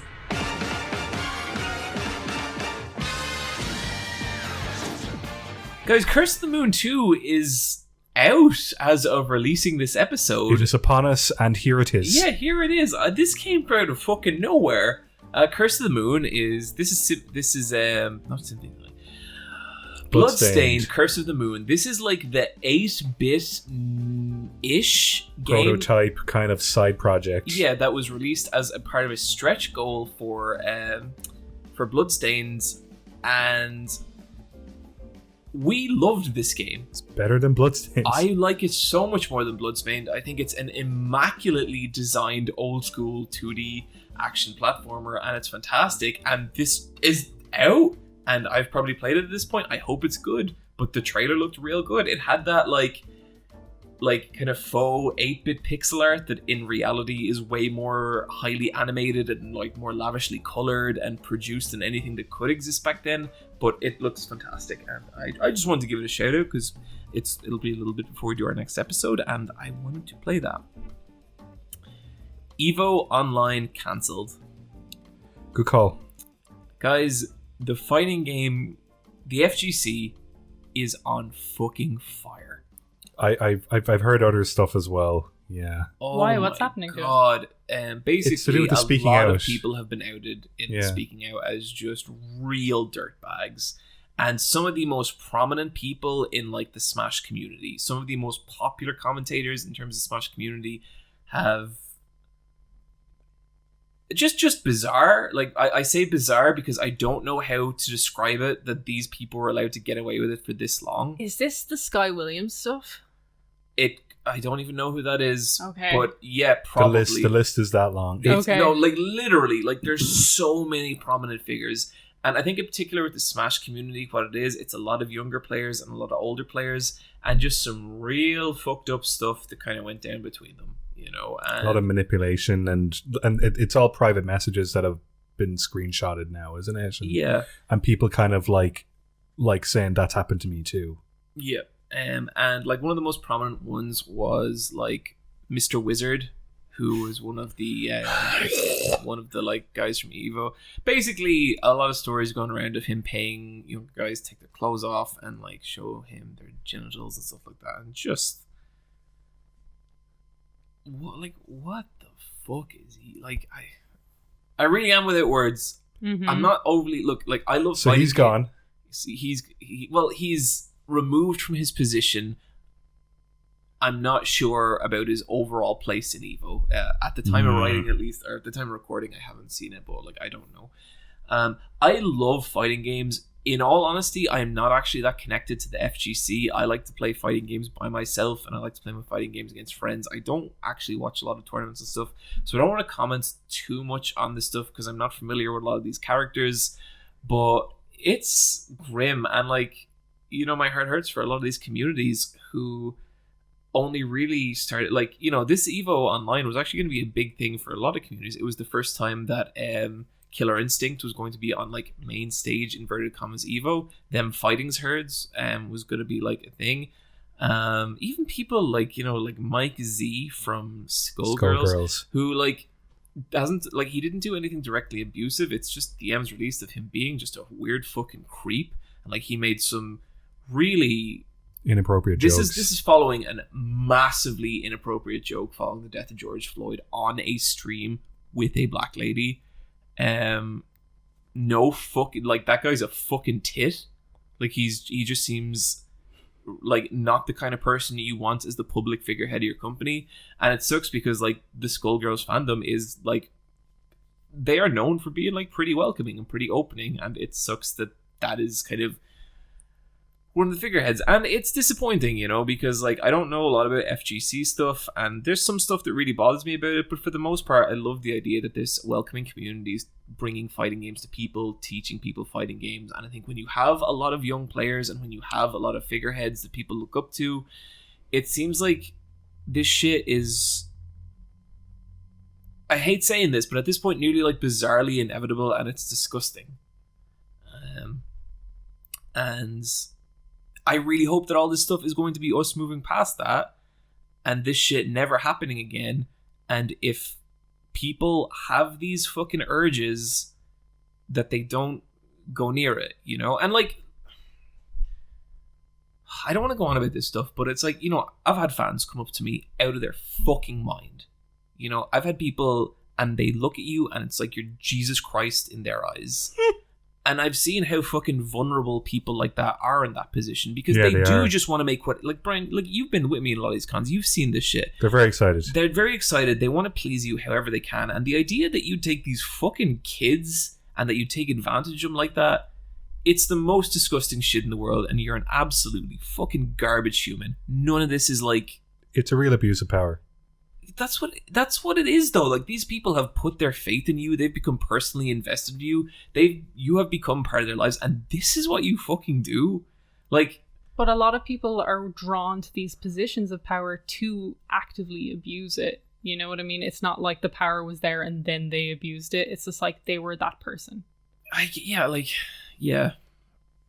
It's just unbelievably fucked up that someone would be like that. Like, I don't get that, how you could do this to the people who have put you where you are. I mean, like, Gamergate happened many years ago. Like, this has been a conversation for so long about how toxic all these environments are and how prevalent all this shit is. And, like, this is awful to go through this and just all these stories. And I know it's, like, extremely triggering and upsetting to even read them as a survivor and stuff like that. But it's just, like, you can only hope that this is a turning point in a lot of industries and in gaming and stuff, where it isn't just like ethics and games journalism, like a fucking smoke screen thrown on a real fucking issue. It's actually people being like, this is fucked up. Lives are being like destroyed. People are being abused and traumatized, and we need to out these people. Yeah, and like, I get it that part of me is just like, I'm a white dude. I don't experience a lot of this stuff. It's just the depth of it that's really shocked me, because we talked about this last podcast. I'm like, not as much stuff had been out then, but just the level, the depth of it, and every fucking day a new thing, a new prominent figure who, like, I've heard of. Like, it's shocking, and I get that it's not shocking to other people, because other people have to live with this, Yeah, it's like, not shocking to women at all. No, and like, I 100% get that. But yeah, like, it's a turning point, because, like, it has to be. It really does, and I think more and more people are holding people accountable, and they're not allowed these positions back, Yeah. Yeah, let their names be forgotten. Like, just move on without them. Yeah. We have one other news docket here about the prices of games rising. I can see myself getting fired up about that at another point. I think let's take a minute and let's come back with some emails.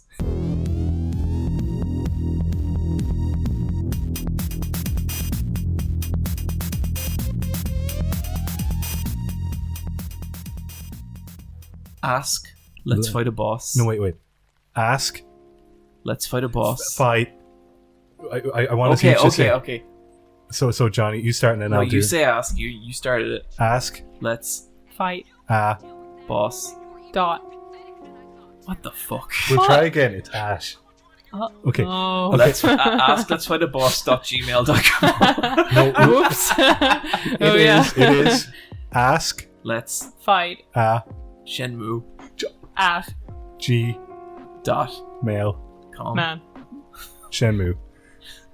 So it's ask let's fight a Shenmue at gmail.shenmue.com. Yeah, it took a lot of money to get that domain, but finally we have it. Those Patreon books hard at work. It's ask let's fight a boss at gmail.com. Ask let's fight a boss at gmail.com. Guys, send us some emails. We like them. Emails are great. You get to read them, and then there they are. You know what I fucking love? When you see that, just the question in the subject line. Mm-hmm. Makes my day. And just to be clear, people, I don't mean the word question in the subject line. I mean your actual question. Yeah, I get a notification on my phone and it's just like, are you dead inside? And I'm like, what the fuck is that? And it's just like, oh, it's a fan. Why, yes, I am. In countless ways. Anyway, if you send us an email, it will sound something like this. Okay, I've got some question emails. Is that okay with you guys? Yeah, go for it. Alright, this one is from Chris. And it's a would you rather. Okay, so if you're offered 10 million, it doesn't say. Okay, $10 million. Is that okay with you guys? Yeah. Okay, For $10 million each, would you? Okay, so John, this is your one. Okay. Star as the baby in a shot-for-shot remake of The Baby. $10 million. No fucking question. John will be your baby. Yeah. If anyone wants me to do that for $10 million, get in contact. Okay. Oh shit, there's a real, like, the last sentence of this is, in order to get the money, you all have to agree to each of your roles. Okay. Okay. So far we're good. Okay, I'm locked in. Okay. I would do so much more for $10 million. Jesus. Okay, Niamh, star in a live-action Nier Automata movie written and directed by Joss Whedon and Hideo Kojima. I would do that instantly. You won't even have to pay me. I want to see what kind of fucking ugly mess that is. Niamh, And you want to be in it? we're fucking going to Vegas. Who would I be? I'll have my little baby outfit on. You'll be like 2B. Wait, yeah. Are you 2B, I'm A2? tubes, Or yeah. I'd love to be A2, but I'm not. I'd like to be 9S because I like wearing shorts. Okay. Big titty director. That's who I'll be. Glory she to, does. Bryan. glory to mankind. Yeah, I she never does. know it. She's What's- like suctioned into it. Yeah. What's... Continue. Then for me, it's star as Super Mario alongside Tommy Wiseau as Luigi in a live-action Super Mario Brothers movie written, directed, and produced by Tommy Wiseau, who will also play Princess Peach. Oh, Bryan, you will have to have sex with Tommy Wiseau. I'd Like- do all that for except having sex with Tom. But you have to. Like, his movies involve Yeah, him no, it doing, would like, at definitely. least 3 sex scenes. Anyway, Bryan, come on, take the hit. Let's go to Vegas. Fine. Just dress as Mario and have sex with Tommy. I dressed as Mario for He's Halloween a very once. muscular man, Bryan. He's like the tire of a monster truck. He's not. He is. But Tommy Wiseau's really weird. I don't Have know. you seen him with his shirt off 8 No. years ago? I don't know. I think some like stuff about Tommy Wiseau's already out. I don't know about Tommy that. Wiseau looks like a wax model of a human that was left in the sun. Yeah, no, he's melted a bit on the left side of his face. The poor man. It's not. It's like I no like Oh, I is that just a condition? I don't know. Personally, I choose to see people's inner beauty, so whatever. well like His inner beauty is also a melted sun he's man. he's very ugly on the inside, and that's where it counts in towards criticizing his behavior because he's not a well-behaved man. And I guess I'm going to collaborate on a movie with him because you're collaborating with Joss Whedon, who seems like not a nice person. He seems He's like a genius. You know, he is. And then John's going to be in The Baby, which was made in the 70s, which is how they made movies differently back then. Mm-hmm. And I'm sure the conditions of that film would not be possible now. All I have to do is wear a fucking baby outfit and get stunned with prodding rods. It's a fucking weird movie. I keep thinking about it. I would do this for like 1 million. I would do this for $500,000. Don't say that's 10 million here. We're gotta fucking raise the stakes. What if we rotate? What if Bryan's the baby, Niamh's the Mario, and I'm the Nier? I still do it, no problem. Yeah. I'd rather do the Nier and the Baby I'm than kind the of Mario. surprised that like we're the ones who are like, yeah, fucking whatever. Yeah. Like Bryan, like the joy you showed over like earning €10 Yeah, off from your me. Ouya. It's like 10 million, Bryan. I think that was the Bryan, only... you could buy like so many Ouyas. See, Bryan needs to feel like he's conned someone, so Tommy Wiseau Yeah, would have I- to be like, I don't feel like "Oh, I'm the I don't want winner. you to do this. It's too bad a deal. It's gonna be like, don't do this, Bryan. It's calling me. Wait, that sounds... Wait, no. It's like, don't. Come on, Mario. No, Tommy, I don't want to...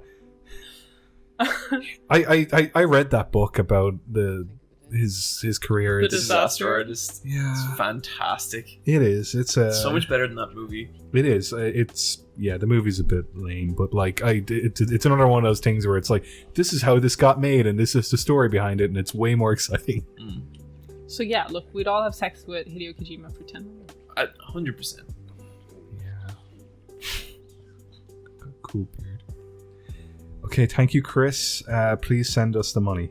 Then this one is from Emmett, and it's The subject of it is quick and painful. So here we go. Thanks, Okay, Anna. let's do it. Hi, gang. Hope you're all well and happy. I've a few quickfire questions for you guys to debate. Quickfire is never quick for us. Here we go. Best Tekken character. Lee. Brian Fury. King. All right. Have you guys seen One Cut of the Dead? Opinions? I don't know what that is. I don't know what that means. Nope. Okay, so Niamh loves it. John hates it. I'm kind of lukewarm on it. Confirmed. Yeah. John, only. What are you watching on Shudder lately? Hellraiser. I recently watched a film called Teenage Cheerleaders in the Slime Ball Bowl-orama.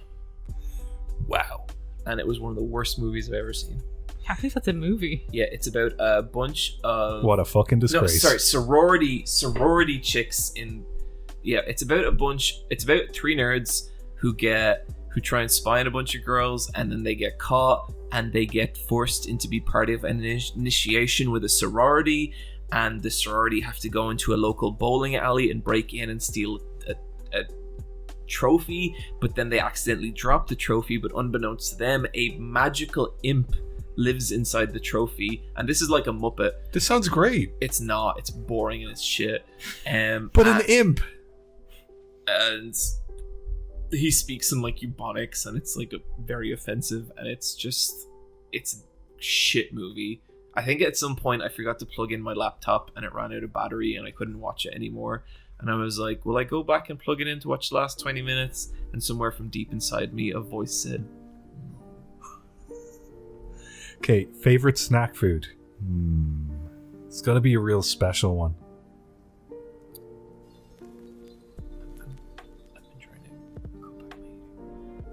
I like black pepper crisps. Oh yeah. Those are good. And my girlfriend likes to slice up strawberries in the evening. I like those. It's a good snack. I like grapes if I'm feeling healthy. And if I'm feeling unhealthy, onion rings, like the crisps onion rings. They're so smelly. I like to slice a pita bread and dip it in some hummus. Yeah, but John, you know. Yeah, like it's your fun thing. What, like spicy hummus? Is that your fun that's thing? that's a snack? Well, yeah, I do have jalapeno hummus. It's delicious. I know, but like, what's like your like confectionery? Yeah, do you have, like some chocolate? I don't keep chocolate in my house because I'll eat it. It's true. I brought over chocolate once, and I looked at my hand; it was gone, and a bit of my finger was missing. I will eat anything in front of me. Okay, I'm trying to get out of the habit. I'm trying to not eat every like.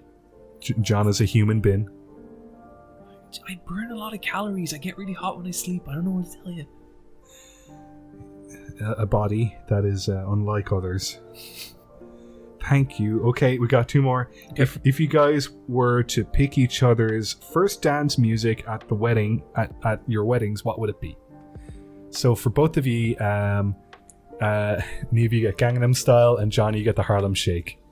Oh, fuck you, both of you. No, those songs are so annoying now. They were fun at the time. Okay, no, for you get A Woman's Heart, because I love that song. Thank you. Thanks, Brian. And it's a good song. I like that album. My mom used to have it on all the time. It's a very important album. John, you get I don't know, In the End by Linkin Park. Yeah, but like, what would the hypothetical one be? In the End by Linkin Park. So just my one then. Yeah. Okay, cool. Brian, you get Taylor Swift's Blank Spaces. I don't know what that is. I know. And Niamh, let's go for... I can't remember any of the names of your lesbian pirate singers, so I'm just going to pick... Let's go for Papa Roach's Blood Brothers. Nice. Okay, and then your pre-ordered fail story time. Because for me it was the Ouya, except it came out. I guess for you, John, Shenmue 3. I pre-ordered 2 Human, and I thought that game was shit. I'm trying to think of what else. 2 Human. Oh, that was so bad. I was playing it and just fucking steaming, being like, fucking €60. I'm trying to. Yeah, I want to try and think of something else. You pre-ordered a collector's edition of Tekken Cross Street Fighter Cross Tekken. Yeah, I sure did. That was this collector's edition that made me be like, you know what? Fuck collector's editions. It came with like a cardboard arcade machine. It was bad collector's like a little edition paper crafting, and the wind blew it over. Yeah. Fucking perfect. I think collector's editions have gotten good again. There was a stage where they did suck ass, but in the last few years, they've gotten very good again. The one for Link's Awakening remake is exactly that what was it needs cool. to be. That was really cool. Like for me, that was the one where I was like, okay, they're definitely finding their grounding. Like, I have no interest in like the fucking ones with the figure or anything like that. Mm-hmm. I guess they sell well aftermarket. I like a good art book. It's got to be a good art book that isn't just like fucking photographs. It's got to have some like sketches. Yeah. Thank you, Emmett. That's that. That's our emails. Patreon shoutouts.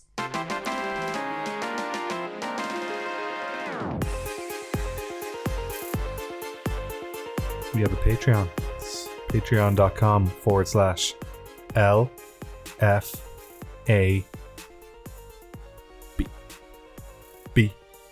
Guys, if we hit our stretch goal, we are going to play through, in its entirety, Shenmue 2. Yeah. There's no rush. Wait, did we... What are we at, Bryan? Are we past it? Yeah, we are. We're past it. Oh, good lord. We're going to have to play it. We will. I'm honestly excited. It's the best game from the best gaming trilogy of all time. You keep telling me it's 100 times better, so let's go for it. It better be the greatest game ever made. It is. Otherwise, I feel like we're underselling it, honestly. Mm-hmm. So you're just saying like it's gonna be. If it doesn't end up in both your top 10 games ever, I will do a forfeit to be later decided. So Shenmue 2 is like better than life itself. It's like, what am I doing? If I was to rank my top 100 video games, life itself would be like number 84. Very disappointing, very slow, very monotonous. Not like Shenmue at all. No. Okay, all right, okay, just making sure. Yeah. Anyway, we have a beautiful Discord with some beautiful people. They're doing real well this month. I'm real proud of them. They're back on track. Things are a little shaky there for a minute. Things were shaky, and I don't understand the memes from that Discord, which I don't know how I feel just about understand them, but it's only because Is there a taco? What's that about? That's fine. Don't worry about the taco. Okay. They're all doing great. We've all had a chat. We know where we are, and we've moved past it. It's like Brian's preschool. Yeah, and I'm like, I think there was a bit where I was like, look, guys, I was having too much fun too, and we need to stop it. And I like the phase we're in now, and I think they're brilliant, and I'm proud of you all. And it's a wonderful community. If you want to be part of it, join the Patreon. Anyway, we have Patreon shoutouts, and it sounds something like this. I'm going to take the first one. Go for it. John, if you take the second one, John can take the third one. Oh, why is it specific? Okay, so this is from Watermelon with a tree in it. When Big Bang Theory's series finale is more narratively satisfying than Game of Thrones. Hashtag Bazinga. I wouldn't. I don't know what to say. Maybe it was. They all died. Yeah, right. Niamh. This is from Mark the Ginger once said ... Could yous wish my dad the best of luck for recovering from his recent surgery. Oh, best of luck. Best of luck. Best of luck. Yep. 22nd of May 2019. Thank you. I hope your dad has recovered, and good luck, Dad. Yes, totally. This next one's from Paul Rudd, who obviously heard me talking about him on previous podcasts. Can someone tell John to stop whispering into the mic? Thank you. Yeah, Paul, people tell me to do things all the time. Moving on. Loot drop. We're at the end of the show. We got some cool stuff for you. Here it is. Yep. Okay, I got one, and this is Your Movie Sucks, Kimba the White Lion. Oh God, this video is like 2 hours This long. is a 2.5 hour long video about the popular misconception that the Lion King blatantly plagiarized Kimba the White Lion. And it's a really interesting video to how so many people could believe that and why it is so profoundly wrong. And it has all these really interesting tidbits, like for about 10 years, Osamu Tezuka's Instagram, or his IMDb, the first thing that came up was that Disney plagiarized his film, which was disrespectful to Disney and Tezuka. Yeah. And it's a really great watch on just how so many people fuck this up. It's like debunking those clickbait YouTube videos as well, and how all of those are factually incorrect. It's a very interesting watch. Totally. Like when you eat like 4 spiders when you sleep and stuff. Yeah. That was originally meant to prove that rumors can be spread across the internet, and it just became a fact. See, I felt really impressed with myself because I figured out that was bullshit. Because how would they measure that? Yeah, like that. Like, to me, that's some Snopes.com bullshit. I love Snopes.com. But that said, like, there's still so many things where, like, I say it and then I think about it, and it's this thing I've been believing for 15 years, and then in that instant, it's like, well, of course that's not true. Yeah, it's a Mandela effect. Niamh. Mine is The Celluloid Closet on YouTube. This is a documentary from 1996, and this is like a really famous documentary. It highlights the historical context that LGBT people have occupied in cinematic history. So it has like famous people like Whoopi Goldberg and stuff. Oh, I've watched this. Yeah, it's really good. Like a great movie. It's like just talking about LGBT history, and I think this context is... I think I've seen this as well, and it's really fucking cool. It has that really famous... There's a bit where they talk about Hitchcock's Rope, isn't there? Yeah, I've seen this one. And there's another bit where they talk about a very old black and white movie where a woman comes out in like a tuxedo. Is that a different one? Maybe it is. Sorry, go on. Could be Marlene Dietrich. But it's literally about LGBT representation. It's from 1996, so obviously stuff has changed, but not that much. And it's just like, it puts a lot of stuff that I say into context, because like I like, for me and a lot of other gay people and LGBT people, we know this shit and it sounds basic, but if you've never heard about these tropes before and like these are your first time running into them, it's just kind of like, that's not true. That can't be true. It's like, here's a movie documenting the places that gay characters have taken up in media. Well, like, Niamh, a lot of the time when you say this stuff, I either already know it because you told it to me, or I don't know it. Mm-hmm. And that's the thing. A lot of people don't know gay people and don't know these things. And I don't want anyone ever to feel bad for not knowing these things, because it's an interest. And why would you know if you don't have any reason to? So here's a documentary that is really fun, really interesting, and it's on YouTube. So go give it a watch. Guys. I don't have anything, but it'll be a song. I haven't been watching anything. You haven't been on YouTube? No, I've not really been. No, sorry, but it'll be a song. A good song? It'll be you a song. Didn't say that, Niamh. It'll be a song. That's all. Okay, Bryan. Well, considering you don't have any loot drop, maybe just play us out with like a really killer anecdote, or like a little stand-up bit, or whatever you want. Yeah, a stand-up bit. Do a stand-up bit. Go. I'm too tired.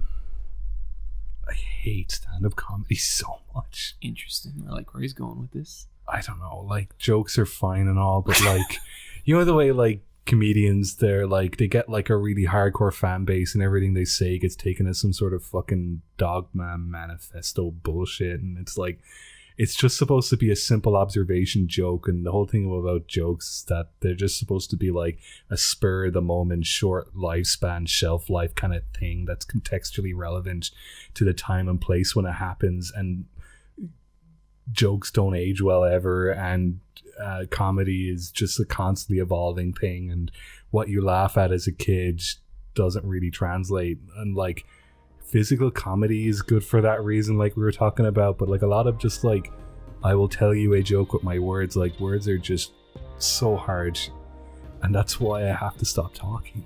And the punchline, go. Just be funny, Bryan. Got a laugh out of me. Thanks everyone. We'll see you next time. Bye. Bye.